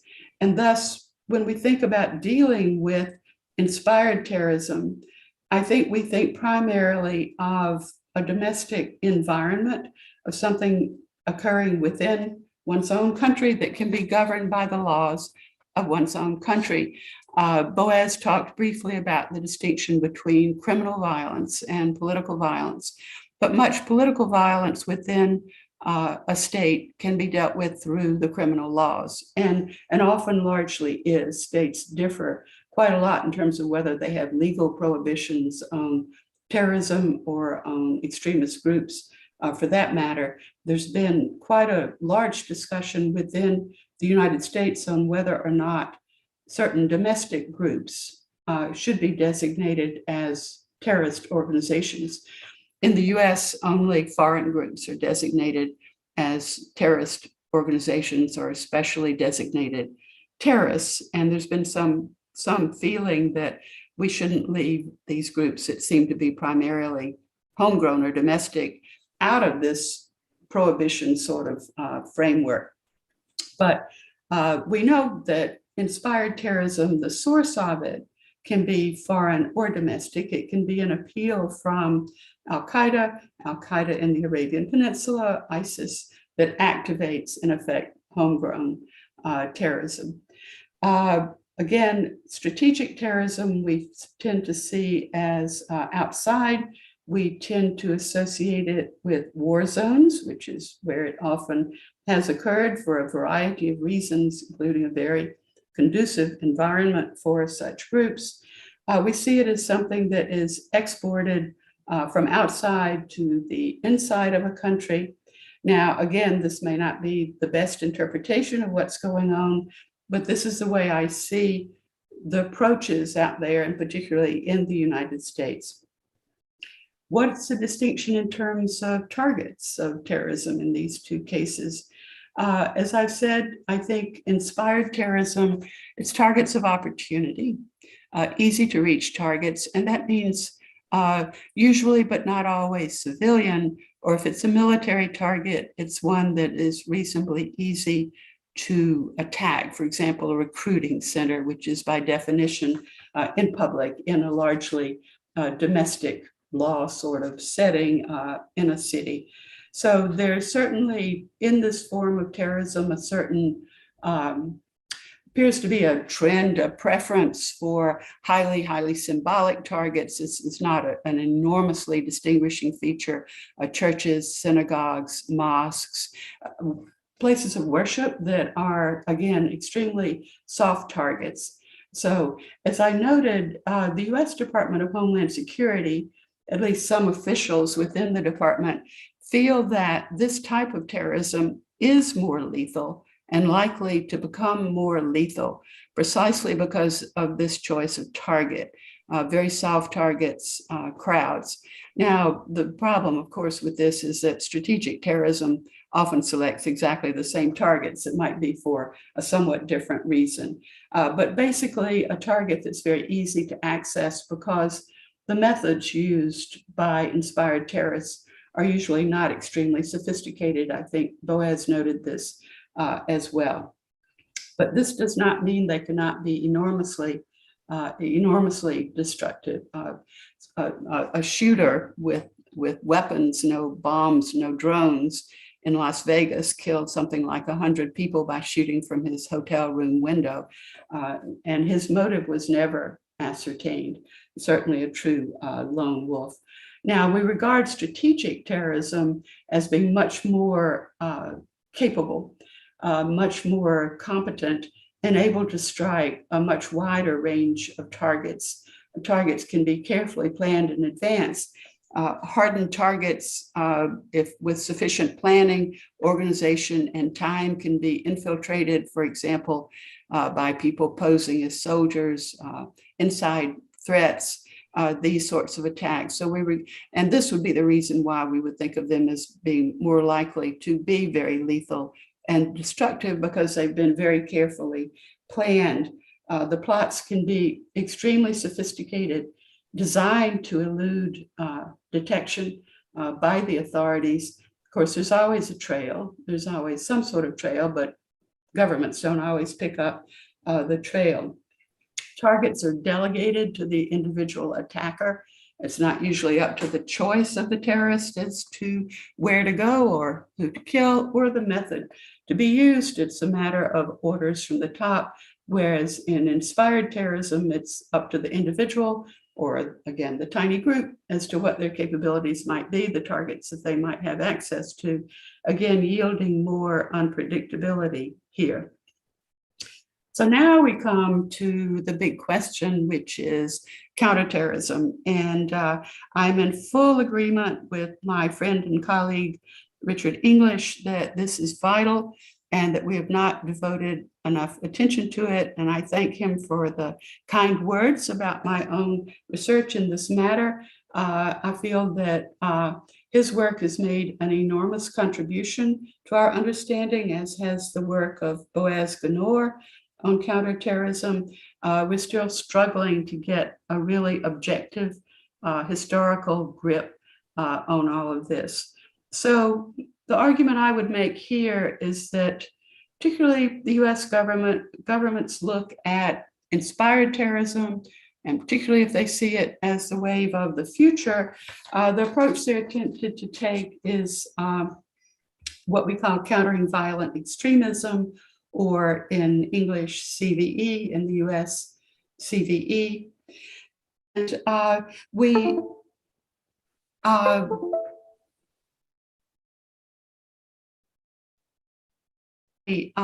interested in preventing the radicalization process. We're interested in identifying individuals who might be susceptible to radicalization. And hoping that you're all still hearing me via Zoom. We're interested in de-radicalization, counter-radicalization, rehabilitation, whereas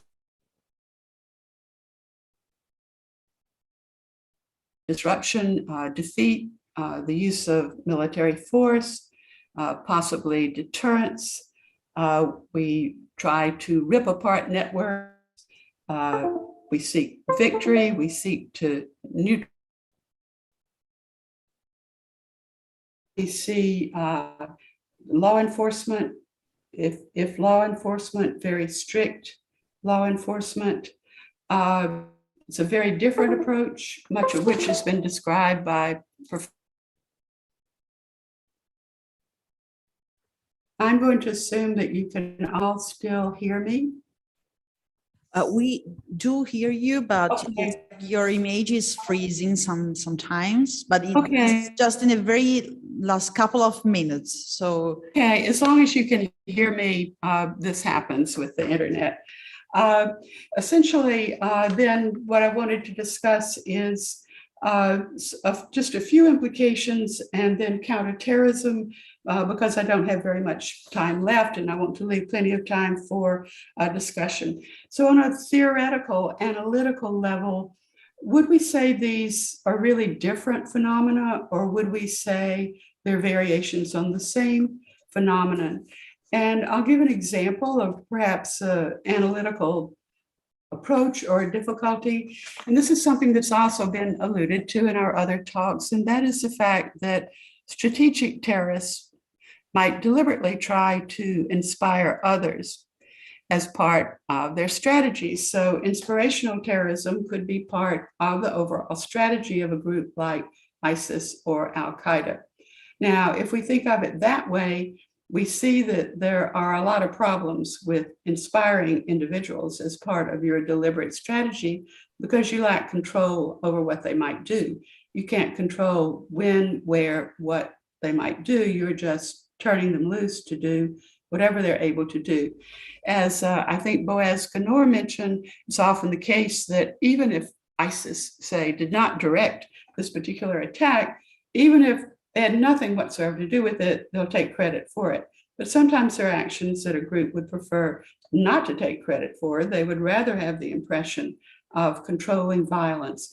So that leads actually, I think, to a line of reasoning that we should explore further if people are looking for directions for future research, which we usually are. It seems to me that this is one of the directions. To what extent is inspirational terrorism a deliberate strategy on the part not only of organized terrorist groups, but perhaps even what we call militarized social movements, which often characterize the far right, certainly here in the United States. Is it deliberate still? So in effect, it's a subset of strategic terrorism rather than a phenomenon in its own right. I would argue that the sorts of terrorist attacks that come from these very dispersed sources that we sometimes refer to as ideological communities, such as QAnon in the United States, is the pure form of inspired terrorism, whereas inspired terrorism by homegrown extremists who are following what they perceive as orders from Al-Qaeda, ISIS, whatever it may be, is more of a blend. And this also leads to a really important question, which is, where does ideology fit in? We've talked about religion as an important driver for motivations to use terrorism, but in general, how does ideology fit in? Again, a very, very difficult subject. And we've often, for many years, predicted the end of ideology, but it's still very much with us. Ideological beliefs, for example, in the far right, there's quite a variety of ideological beliefs, beliefs among US right-wing extremists, for example, that violence can provoke a true civil war. And this is called accelerationism, trying to accelerate a war. Does the content of a belief system make any difference, or what difference does it make? Again, I think this is something that looking at this contrast between inspired and strategic might make us ask more questions about. But I actually have quite a long list of questions, but I will skip to counterterrorism and the implications there. And I'm going to make an argument, or suggest an argument, that governments have been following two tracks. They follow the counter-extremism track, and they follow the military defeat, decapitation, neutralize the adversary track.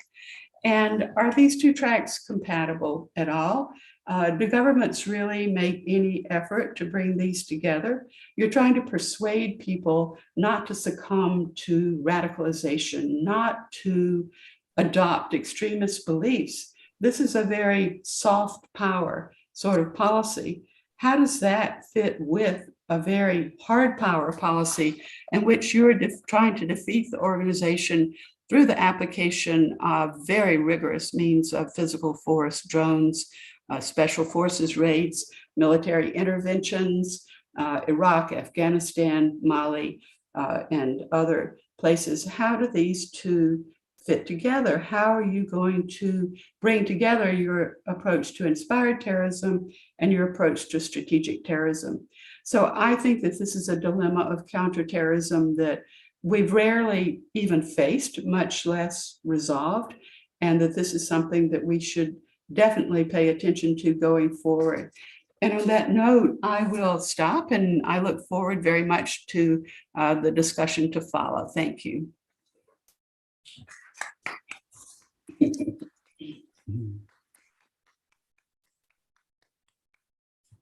Thank you so much, Professor Crimshaw. It was a very inspiring talk. So I had 1,000 lines of notes. And I first leave the floor to Professor Danet, so for his comments, and then we hopefully collect some questions from the public, from the audience. Okay, thank you. It's going to be difficult to take the full insight of all these presentations, which were very rich and which are inspiring, really. I would like to begin with what Professor English told, which is that we need, on such important topics with such important consequences on the whole society, we need explanation, we need frameworks, we need to think. I can't help myself to remember that the French Prime Minister, a former French Prime Minister, told that when you are trying to understand, you are looking for excuses, which was a dramatic and very frightening way of looking at things. So I'm very happy to see that this approach is not shared by our colleagues, and that, on the contrary, all of them demonstrated that we need to understand in order to be effective as far as we're trying to fight these terrorist movements.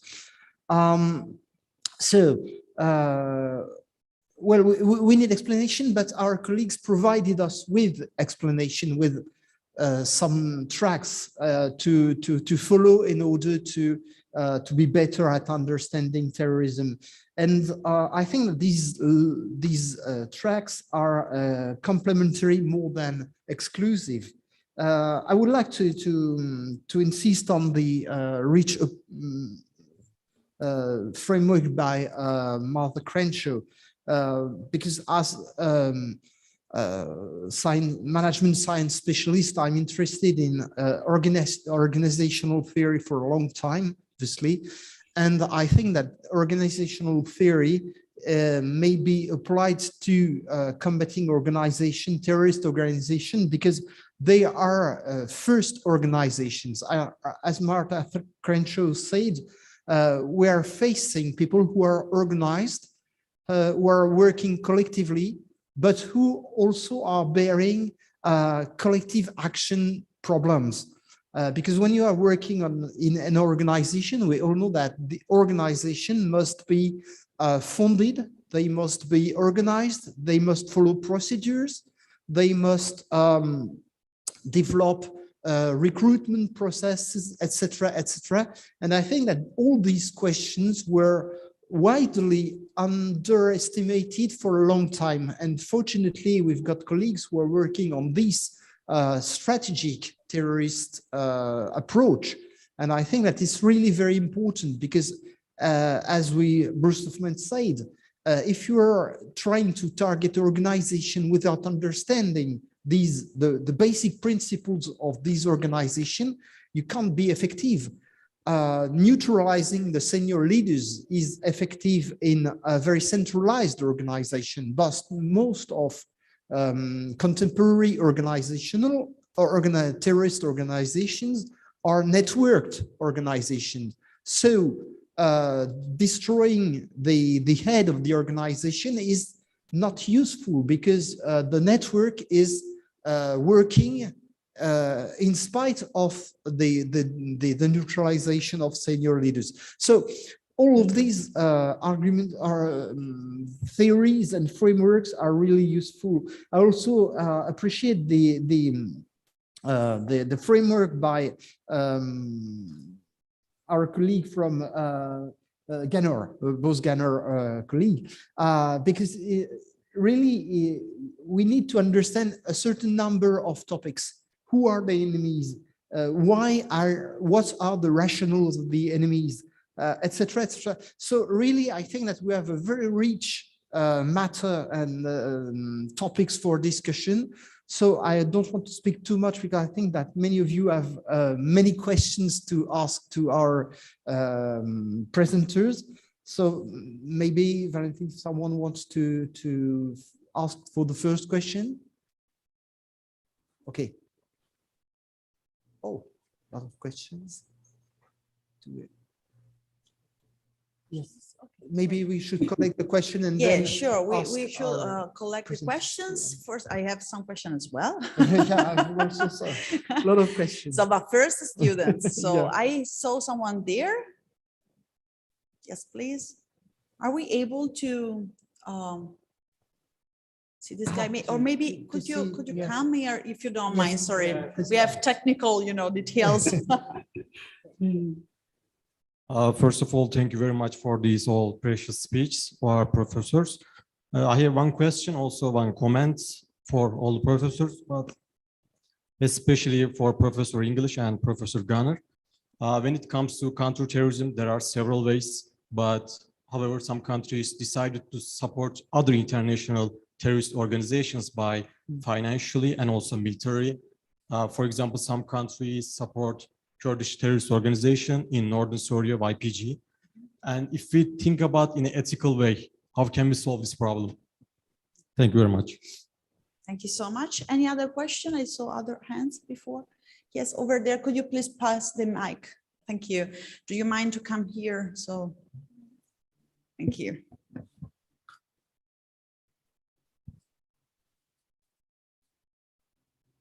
So my question is that if we observe the current method of the Israeli state to combat terrorist threats, it's usually done with the use of armed forces. And since it has systematically gotten negative answers from the international perspective and local perspective, also from the Palestinians themselves, doesn't it reinforces the already existing motive and narrative of terrorist group that violence is the only way?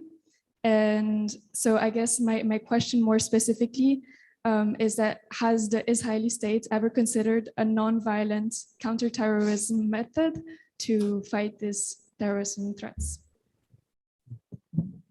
Thank you so much. So maybe we could go ahead with some answer and then maybe have another round of questions. What I suggest is maybe to respect the order of interventions. So first, Professor Ganor, then English and Crenshaw. Thank you. Thank you very much, Valentina.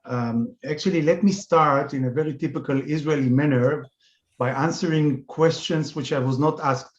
And practically, I would like to say a few words about the wonderful presentations of Marta Crenshaw and Richard English, which I really enjoyed very much. And I would like actually to congratulate you for assembling those lectures of Bruce and ours, which I think has many common denominators, but also have some different views, which is very interesting to discuss. So I would not refer to the common denominators because there are many. I agree to most of the things that Richard mentioned here. I definitely agree that there is a real need to have much more thorough research on counterterrorism effectiveness. I would argue that we need also to define how do we measure effectiveness in counterterrorism. Is it really solving the problem? That's the way we make the decision, does counterterrorism works or not, or diluting the threats, or strengthening the resilience of the public, standing against that, making terrorism as a phenomenon that doesn't interfere with the regular activity of the state. There are so many different measures that can be done in order to decide, does it work or not. But I would definitely agree with his argument that there is a need for a systematic analysis, short-term and long-term, and so on and so forth. As for Marta, I have to reveal that Marta is my North Star. I always take her as a model of imitation. And that's why I wouldn't be surprised that, again, I agree with her on most of the things that she has said, but I would like to, again, focus on those elements that I might see a little bit in a different light, not even in a different eye. For example, I would not use the term strategic terrorism as a contradiction to inspiration terrorism. I prefer the term that I used, which is organized terrorism. Why? Because when you say that this is strategic terrorism, it implies that the inspiration attacks are not strategic, and they might be very strategic from time to time. I mean, take, for example, in our case, the attack that was killing our prime minister. It was a lone wolf, individual attacker, and this was maybe the biggest strategic attack ever in Israel altogether. So I would suggest to use that term. Or another example is the Egypt Air, the person that made the decision, the pilot, to destroy the airplane with the passengers. This was a strategic attack. Nice was a strategic attack, and so on and so forth. I do differ between this person from the Homeland Security that was arguing that inspiration attacks are more lethal than organized attacks. I think definitely in Israel, it doesn't have any merit, but not only in Israel, I think worldwide. Yes, there are attacks which are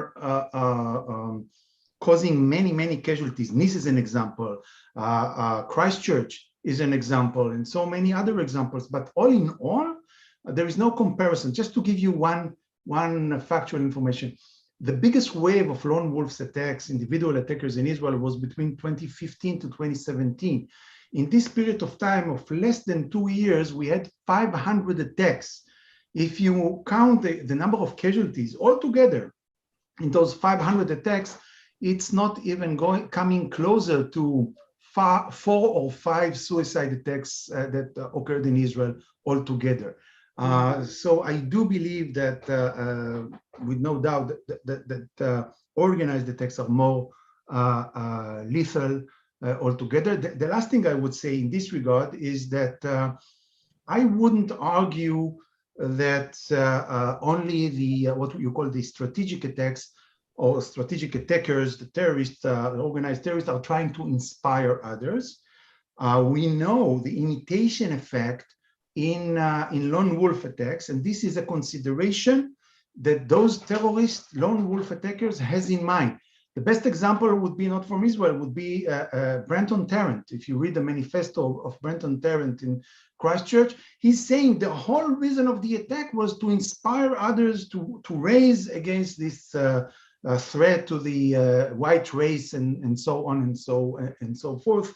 So you would find inspiration and imitation in both types of attacks altogether. Now, going back to the 2 questions that was posed from the floor, as for the fact that we have states that sponsor terrorism, states that doesn't agree on what should be regarded as terrorism, well, this is my bread and butter, but I will not bother you with my definition of terrorism. Yes, I definitely agree, and this is why I'm being regarded as probably the freak of the definition of terrorism, maybe with the exception of Alex Pitt, but I do believe that this is an outcome of lack of international acceptance of one definition, and I do believe it's possible to reach an agreement like that, but I would leave this for another discussion. I am interested in referring to the question that was posed to the Israeli counterterrorism activity. And I think that this is, although I have quite a lot of criticism to things that Israel is doing from time to time in counterterrorism, sometimes I wish it would have been different, but I would not argue that Israel is using only violent and armed activities in counterterrorism.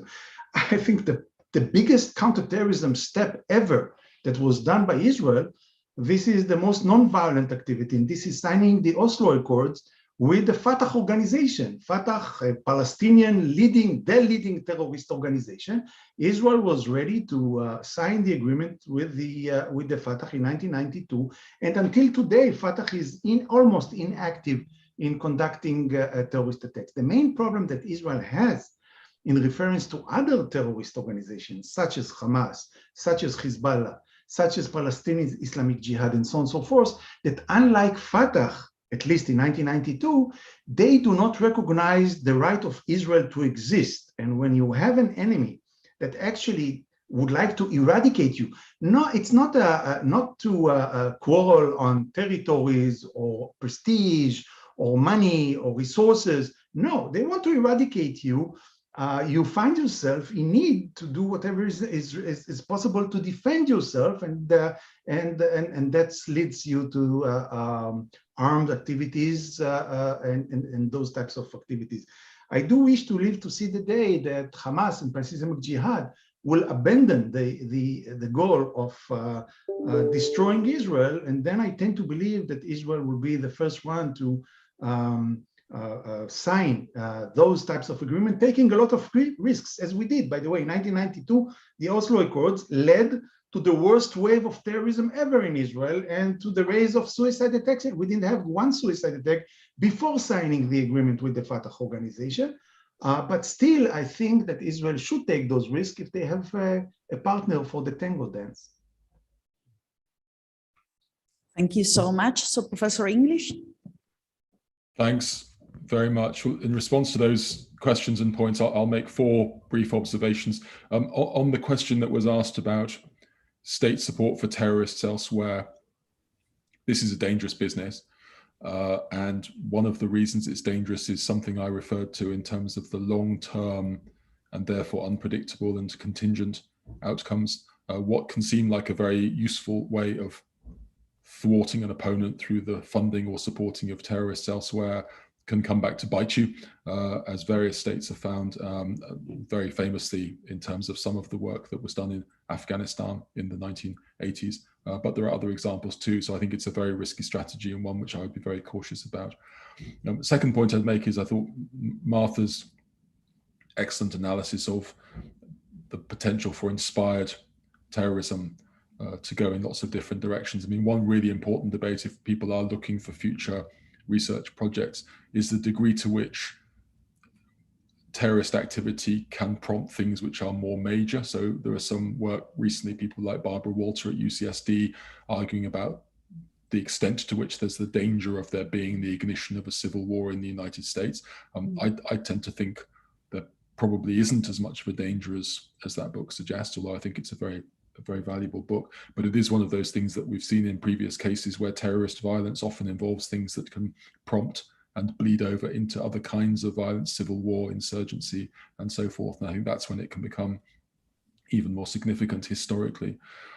Third, I mean, a point that Boaz made very well there about the need for clarity about which part of the framework we're adopting as the main goal, I think is absolutely central. Are you trying to defeat and get rid of terrorist groups? Are you trying to contain and limit them until a time when defeat is possible? Are you trying to build resilience? I think one of the things that's really crucial here is, and again, Martha referred to this, you can, if you're not clear about which of those things you really want, you can do things at the same time which are contradictory. So you can do things to try to defeat a group which actually make it more difficult to protect your people and to provide resilience within your own society. And I think that's very difficult to avoid unless you're clear. And I think we saw in the last 20 or more years of the global war on terror, the post 9/11 response to terrorism, there was a lot of fluidity and vagueness about exactly what it was that was being done. And there was mission creep, and there was a sense of focusing on one thing at one point and another at the other, but it often got in the way. The various different ways of operating in pursuit of one goal got in the way of others, and I think that was deleterious. And in some ways, I think a more ruthlessly honest approach to what it is you really think you can achieve is the crucial thing. And I think their proportion is important. We need to look at the proportion that the threat represents as against other threats. Tragically, in recent months, we've seen that the danger of post-communist autocracies globally remains a really powerful one. We have other challenges which are much greater actually than terrorism. Climate change is one. The atrocity of deaths through hunger every day in vast numbers is another. So what is the proportion of our response to terrorism which is appropriate and effective? The fourth point I'd make, again, this emerges from something that Boaz mentioned there in regard to the peace process of the 1990s in Israel. Counterterrorism can involve things that aren't normally seen as counterterrorism, but get to the roots of it. In other words, if you do have a peace deal where you can get to a situation where the sources for the terrorism dry up and where the bloodstained symptom, which is what terrorism is, becomes less evident because the cause of the symptom has been got rid of. That is the ultimate kind of counter-terrorism. But as Boaz rightly says, in order for that to work, you need to get to a point where the other part of our question, does terrorism work, is addressed. If terrorist groups that you're dealing with still think that violence can produce victory for them, then it's very, very hard to envisage any kind of deal. Where you have those historical moments of change is where groups think that their terrorism is not producing what they thought it would produce. And therefore, you can have a long process towards peace deals. If you get that, it's the ultimate form of counterterrorism, I think, particularly when dealing with organized groups with which you can do a deal. Thank you.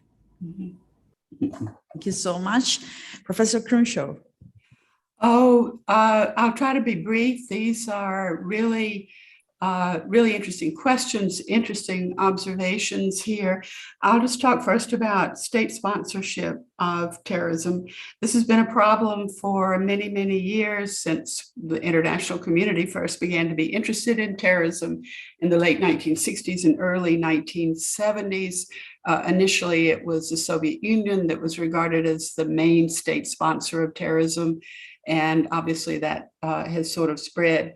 As Richard English has said, this is a real double-edged sword for a state, leaving aside the moral question of supporting a group that's using terrorism. This is the issue of control. It is extremely difficult to control non-state proxies and to keep them from doing things that you would prefer they not do, because they are very provocative and are going to lead to something like the First World War, for example, a very famous example. Another example of a bad mistake would be India under Indira Gandhi dealing with the Punjab, in which case they tried to support one rival extremist group against another and wound up in effect creating an enemy for themselves, creating a monster. And this is not an isolated example. So it's an extremely dangerous strategy, and it's extremely destabilizing because it links terrorism to interstate rivalries, to great power rivalries. And so it can be extremely destabilizing, can provoke crises in the international system, unwanted escalation. It's a very, very dangerous. That sort of leaves me, I can't comment on everything that was raised because they were all such interesting points, but the relationship between terrorism precisely and escalation to civil war or to even further, or in the US case, the relationship between terrorism and what are called militarized social movements or violent social movements, violent protest. This is something that was studied extensively in Italy. In the 1970s, Donatella Della Porta has worked extensively on the relationship between social movements and terrorism. And I often think now about Donatella's work when I look at the American far right and that relationship. How does terrorism fit into violence that has a much higher level of popular participation, because terrorism is a minority activity, no matter what sort of terrorism. How is it linked to violence? It mobilizes many, many people, mobilizes large numbers. We see this in conflict zones like Iraq, Afghanistan, elsewhere, and we see it in otherwise peaceful democratic societies as well. Sometimes protest has sparked underground terrorist movements. We saw that in Ireland, we saw it in Italy, we saw it in Germany. I think we might be seeing it in the US.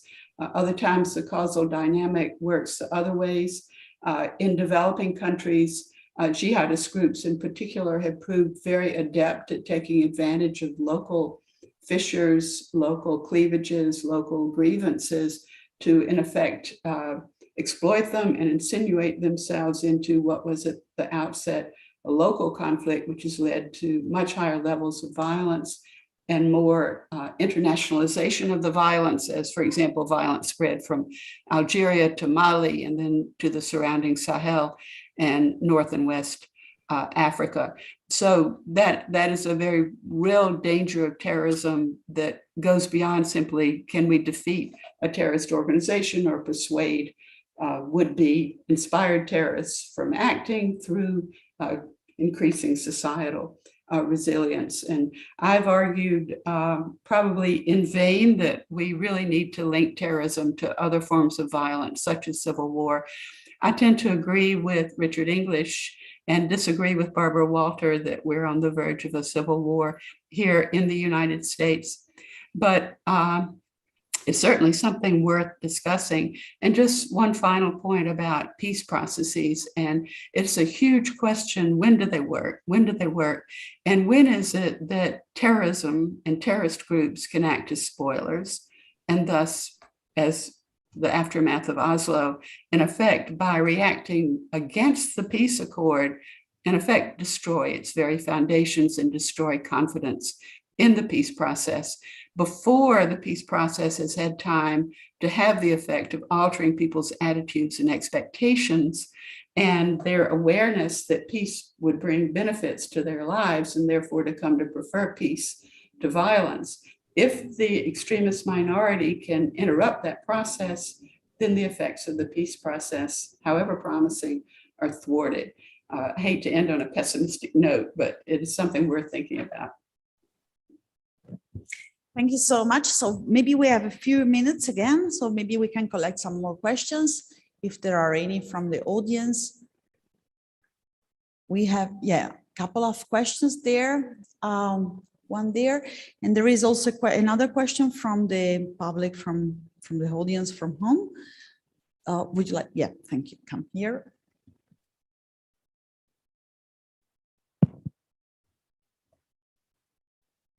Good afternoon, everybody. Thank you for your very interesting comments. So we mentioned, can you see me there? Yeah. So we mentioned some differences between Europe and the United States in terms of counterterrorism, both in terms of approaches and tools. But how about the international organizations or even regional organizations? So how about NATO, for example? Is NATO an added value in your view in counterterrorism? Should NATO engage more intensively in counterterrorism, as President Trump and President Macron suggested a couple of years ago? And how about the UN, for example, or the African Union, or the Arab League? I mean, are these organizations useful in any ways in counterterrorism, or are they just too constrained in terms of policymaking and decision-making? Thank you. Thank you. There is another question over there. Yes.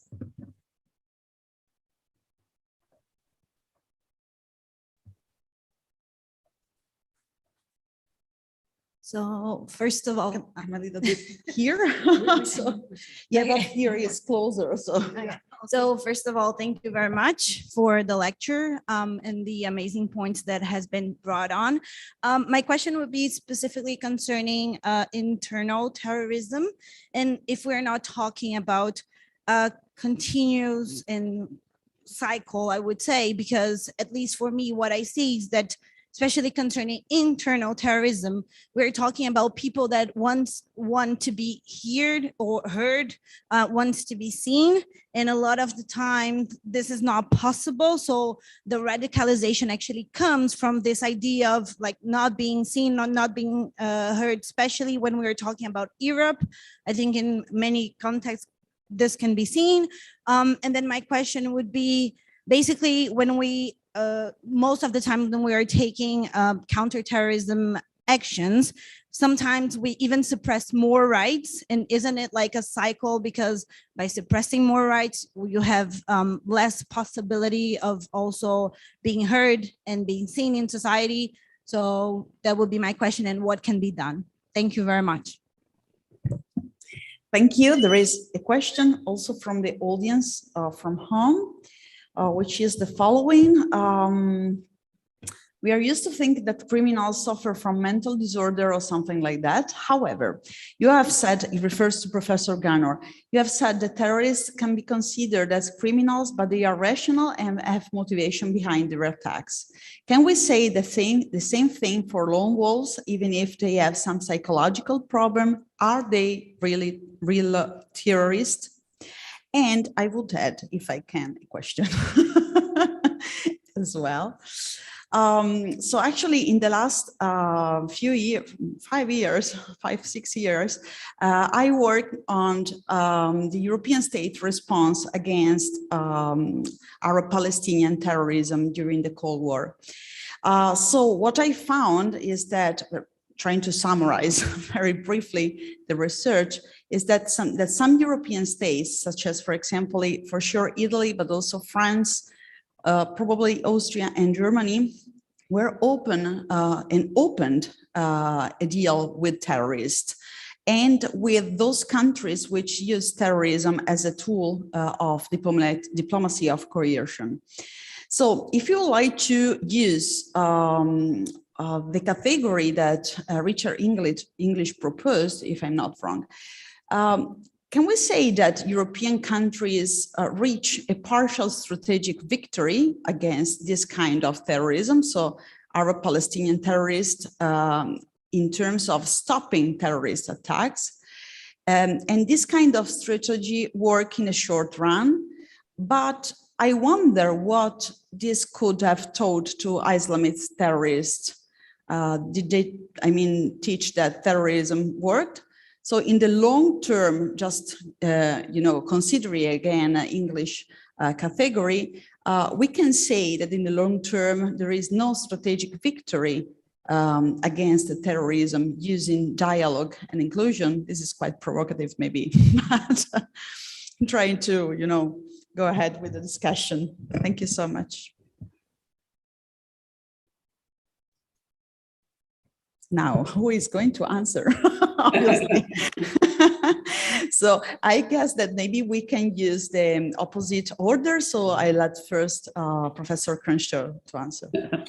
Okay, thank you. I feel like the guinea pig here, because these are very difficult and important questions. One, the issue of international organizations and terrorism is, of course, a huge subject in and of itself. I even wrote a short monograph on that back during the Cold War, when any response to terrorism was very much impeded by the rivalry between the US and the Soviet Union and their respective allies. In that case, I would say that there are a number of ways in which international organizations can be effective. I don't think that it's in the military sphere, the sphere of defeating these organizations. I'll just point to two areas in which I think they can be effective. And one is providing information. I think that the United Nations, although it's often unable to agree on precisely what to do, particularly of a punitive nature, the Counterterrorism Executive Committee works really, really hard to provide information. And the reports that they issue, for example, on what Al-Qaeda is doing, what ISIS is doing, are widely respected, quoted, very useful information. In my view, they're objective, they're thorough, they're accurate, they're trusted. And so that's a very important attribute of any international organization, is if they can provide trustworthy information that's in the public domain and not classified.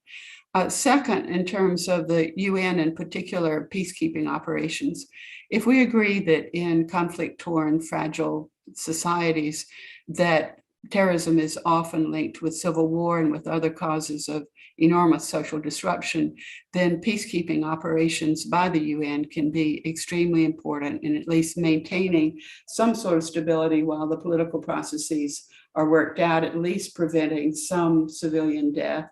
And of course, by the same token, humanitarian activities on the part of international organizations, I think, are enormously important. I think, for example, the situation of people still imprisoned in Syria with nowhere to go, no countries to return to, is a festering wound that's going to affect us in future years, in which we, particularly in the US, seem to have sort of conveniently brushed away in terms of an enormous problem. So I think those are possible possible contributions. In terms of internal terrorism coming from the part of people who are excluded from politics, from discourse, and who also, if we look at counterterrorism, are sometimes further excluded as a result of counterterrorism measures. Yes, there's certainly something to that, although grievance, poverty are not the sole causes of terrorism by any means. But certainly if we look, say, at the American far right, you'd say, well, this is rather odd that people who are white and privileged should feel that they are left out of politics, but it's a subjective feeling on the part of groups. It's not necessarily part of objective reality. So we have to take that into consideration as well. Are there measures of inclusion that would calm the situation? They're very difficult. They're very long-term. They require long-term political commitment that's often very difficult to muster. How to do something that prevents further polarization in societies, whatever the nature of that polarization. Palestinian terrorism in Europe during the Cold War and the lessons that might have been learned from that, which is how I interpret at least part of your question.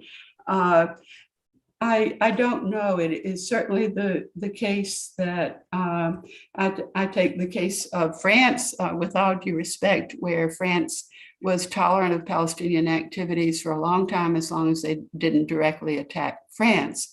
And the Palestinians made a strategic mistake, we might say, on their part by turning, attacking French police, and it turned the French attitude toward them. So these are going to be countries that are going to be very driven by public opinion and, by the strategic interaction with a terrorist group. I'm not sure that jihadists, at least, I've not seen evidence that they learned lessons from that, but it's entirely possible that they did. So I'll leave the answer to that really difficult and interesting question to my colleagues.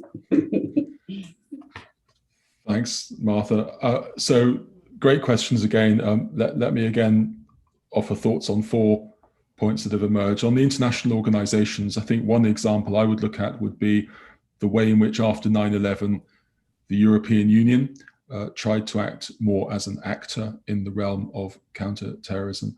And I think there, echoing what Martha said, I think intelligence sharing was one of the crucial areas where there was greater coordination, not flawless, and now made slightly more complicated by the fact that the UK has left the European Union. But I think it's a significant example. Another example, which hasn't been mentioned, but which is a different kind of set of partnership, is the Five Eyes community of the US, the UK, Australia, Canada, and New Zealand, which again, in terms of direct counter-terrorism, allows for communities of communication and partnership and relationship building, which can have good effect in terms of counterterrorism. So my argument on that would be, where there is some seeming benefit from international cooperation, it seems to me, since one of the major elements of effective counterterrorism historically seems to be coordination within and between states, you should push at the open door where it's there. I think the UN is more difficult on that. But I think that the EU and the Five Eyes community are good examples. On internal terrorism, I think it's true that one of the long arguments proffered by people who've turned to terrorism, and you hear this endlessly in interviews and in memoirs, is there was nothing else I could have done, but people weren't listening. The only way we could get attention for the cause was, and so on. So I suppose to the extent that you can show that there are other ways of producing momentum for a cause that are not violent, you're doing counterterrorism. I think there, the emergence of work, people like Adam Roberts or Erica Chenoweth, who've looked at civil resistance as a more effective means of change than terrorism, for example, are pointing towards there possibly being lessons that can be learned.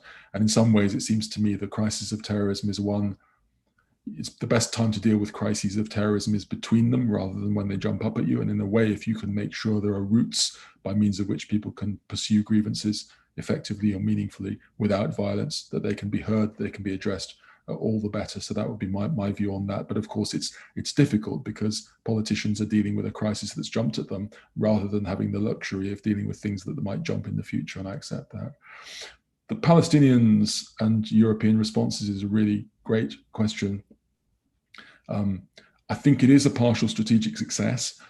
If the goal was to try and eradicate that particular threat, particularly in regard to Europeans. And in some ways, it seems to me that there is a way of resolving the tension there with seeming to give victories to terrorists. The central goals of those Palestinians were not met. They did get publicity. They did get some kind of international respect and even hearts and minds sympathy, but they didn't get what were their headline goals. Did jihadists look at this? I mean, I think in some ways, the main inspiration for certainly the 9/11 atrocity jihadists was elsewhere. I mean, I think bin Laden probably misread what had happened to the Soviet Union and misread the role of Afghanistan within it. But certainly he felt that what had happened in Afghanistan in the 1980s showed the possible effects of terrorism against a superpower. And as he put it, we believe that America is weaker than Soviet Russia, which I think was a misreading, obviously. But I think there was a lesson there. And I suppose the painful lesson now might be that what people could take from the Taliban's regaining of power in Afghanistan is that, again, Afghanistan provides an example of terrorism being something that can be resilient against counter-terrorist enemies. So I think you can get other effects from terrorism being responded to in the way that you're describing. I suppose the question is what you think you want to achieve. If what you're trying to achieve is a resolution that relates to European countries, it could be seen as a partial strategic success, and I think an understandable one. Final point I'll make is that this will be my last point, but I have to try and end on an optimistic one, and it goes back to the complications of wider politics. I remember in the early 1990s, when the Oslo peace process seemed to be going well, And when the peace process in Northern Ireland was going very badly, people were giving lectures saying, this is going to happen in Israel because of A, B, C, D, and E, but it could never happen in Ireland because of X, Y, and Z. We really don't know what the future is going to hold. And I suppose one thing about that is it can be negative because you can get blowback, you can get polarization, you can get violence of the kind that we've been describing in response to counterterrorism. Sometimes history goes in a direction which is more benign, and you have to be ready to seize that. And I think if it were the case, Boaz alluded to this, if it were the case that main adversaries of Israel took the decision that some form of genuine compromise was to be pursued, history could accelerate in a more benign direction than maybe we currently anticipate there. And that would be the ultimate form of counter-terrorism, because it would take away, not all of it, I don't think, but it would take away substantial bits of it. So thank you for that. Thank you so much, Professor Ganor. Thank you. I would start with a question in reference to NATO. And I admit I try to refrain from getting to the definition of terrorism, but actually you push me to the wall, so I need to get back to that. And I would say that the role of NATO altogether in countering global and local terrorism is very limited, almost neglectable. And this is partly because of the lack of agreement on what is terrorism and who are the terrorists. I mean, do we refer to the PKK as terrorists, Hamas, Hezbollah, the Uyghurs, the Chechens? Of course, we have different perspectives and different views, and this is the easy stuff, because if we would enlarge the discussion into proxies, I would say maybe some of the countries that are members of NATO and others are using terrorist proxies. I mean, think about Wagner group, think about Blackwater, think about Shiite militias, and so on and so forth. So it's really has a lot of hypocrisy in trying to set some type of organization as terrorist and the others not. The definition that I use is terrorism is the deliberate use of violence aimed against civilian targets by non-state actors in order to achieve political ends. I think that this refers to the modus operandi, and once you refer not to the ends but to the modus operandi, you get a more objective measurement of what is terrorism, and therefore you can have an international activity and agreement on how to contend with this type of phenomenon. Which leads me to the second question. The terrorists would like to be seen, and I think that Marta already alluded to that. Well, it's maybe, but this is only part of the picture. Terrorists, in most cases, like to be seen. We all know that. We learned that. But many terrorists, most of the terrorists, I would argue, would like to change the reality. Different types of changes. They like to create caliphate states. They like to change regimes. They like, take for example, even far-right terrorism, which in my view reflects a very unique phenomenon of terrorism that claim to represent the majority. Most of the terrorists, as was mentioned, are claiming to represent this minority or the other minority. The far-right terrorism claim to represent the majority, and their goal, stated goal, is to prevent the change of what they believe in, change in reality, changing the nature of Europe, changing the nature of United States or other countries altogether. So mainly, I would argue terrorists are trying to change reality, and the importance of to be seen is part of the strategy that they are using in order to achieve this specific goal that they have. And that leads me to the question on the European and Palestinian terrorism. Yes, it ended. I'm not so sure that it ended because of any effective European policy. It ended, at least in my view, because terrorists, as I learned from Martha Crenshaw time and again, are rational actors in general. They are calculating costs and benefits. And in a certain period of time in the evolution of Palestinian terrorism in mid-70s, they came to the decision that attacks on European soil is more counterproductive than giving them benefits altogether, and that's why they changed the policy.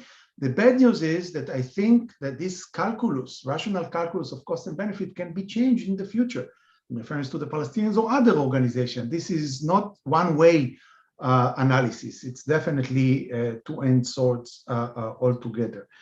And I think the last question that was posed to me was in reference to what I've said about the individual attackers, that based on the research that Professor Merari, I, and some others conducted, we found that many of them suffer from mental disorder or some kind of psychological instability. That's true.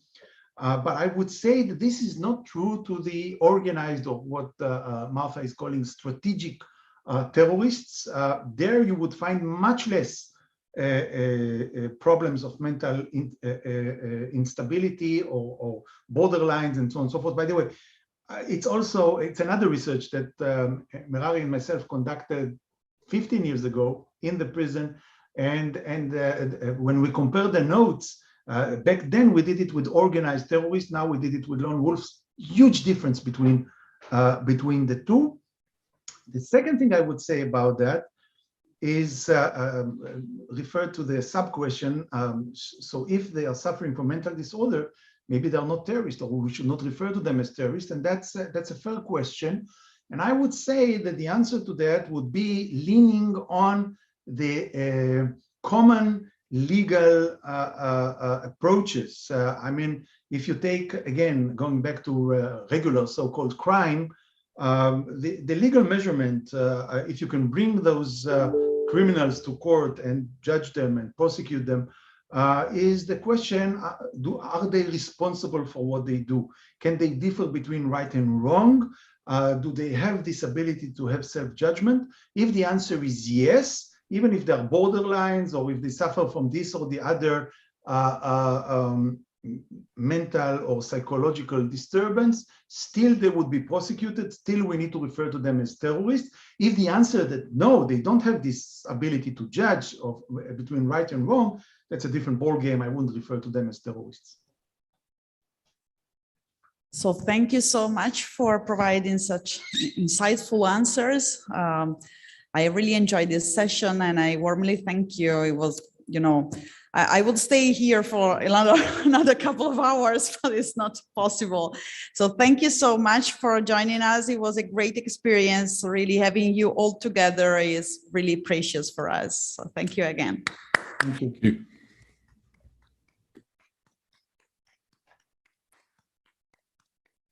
Thank you again. So we will have another session, by the way, in a couple of, about 40, in an hour. So we will meet here at 6 p.m. For the survivors of the spring school also, we will have very happy to offer you an aperitif all together. And so we are waiting for you for the session, Italy and International Terrorism, 6 p.m. here. See you then. Thank you.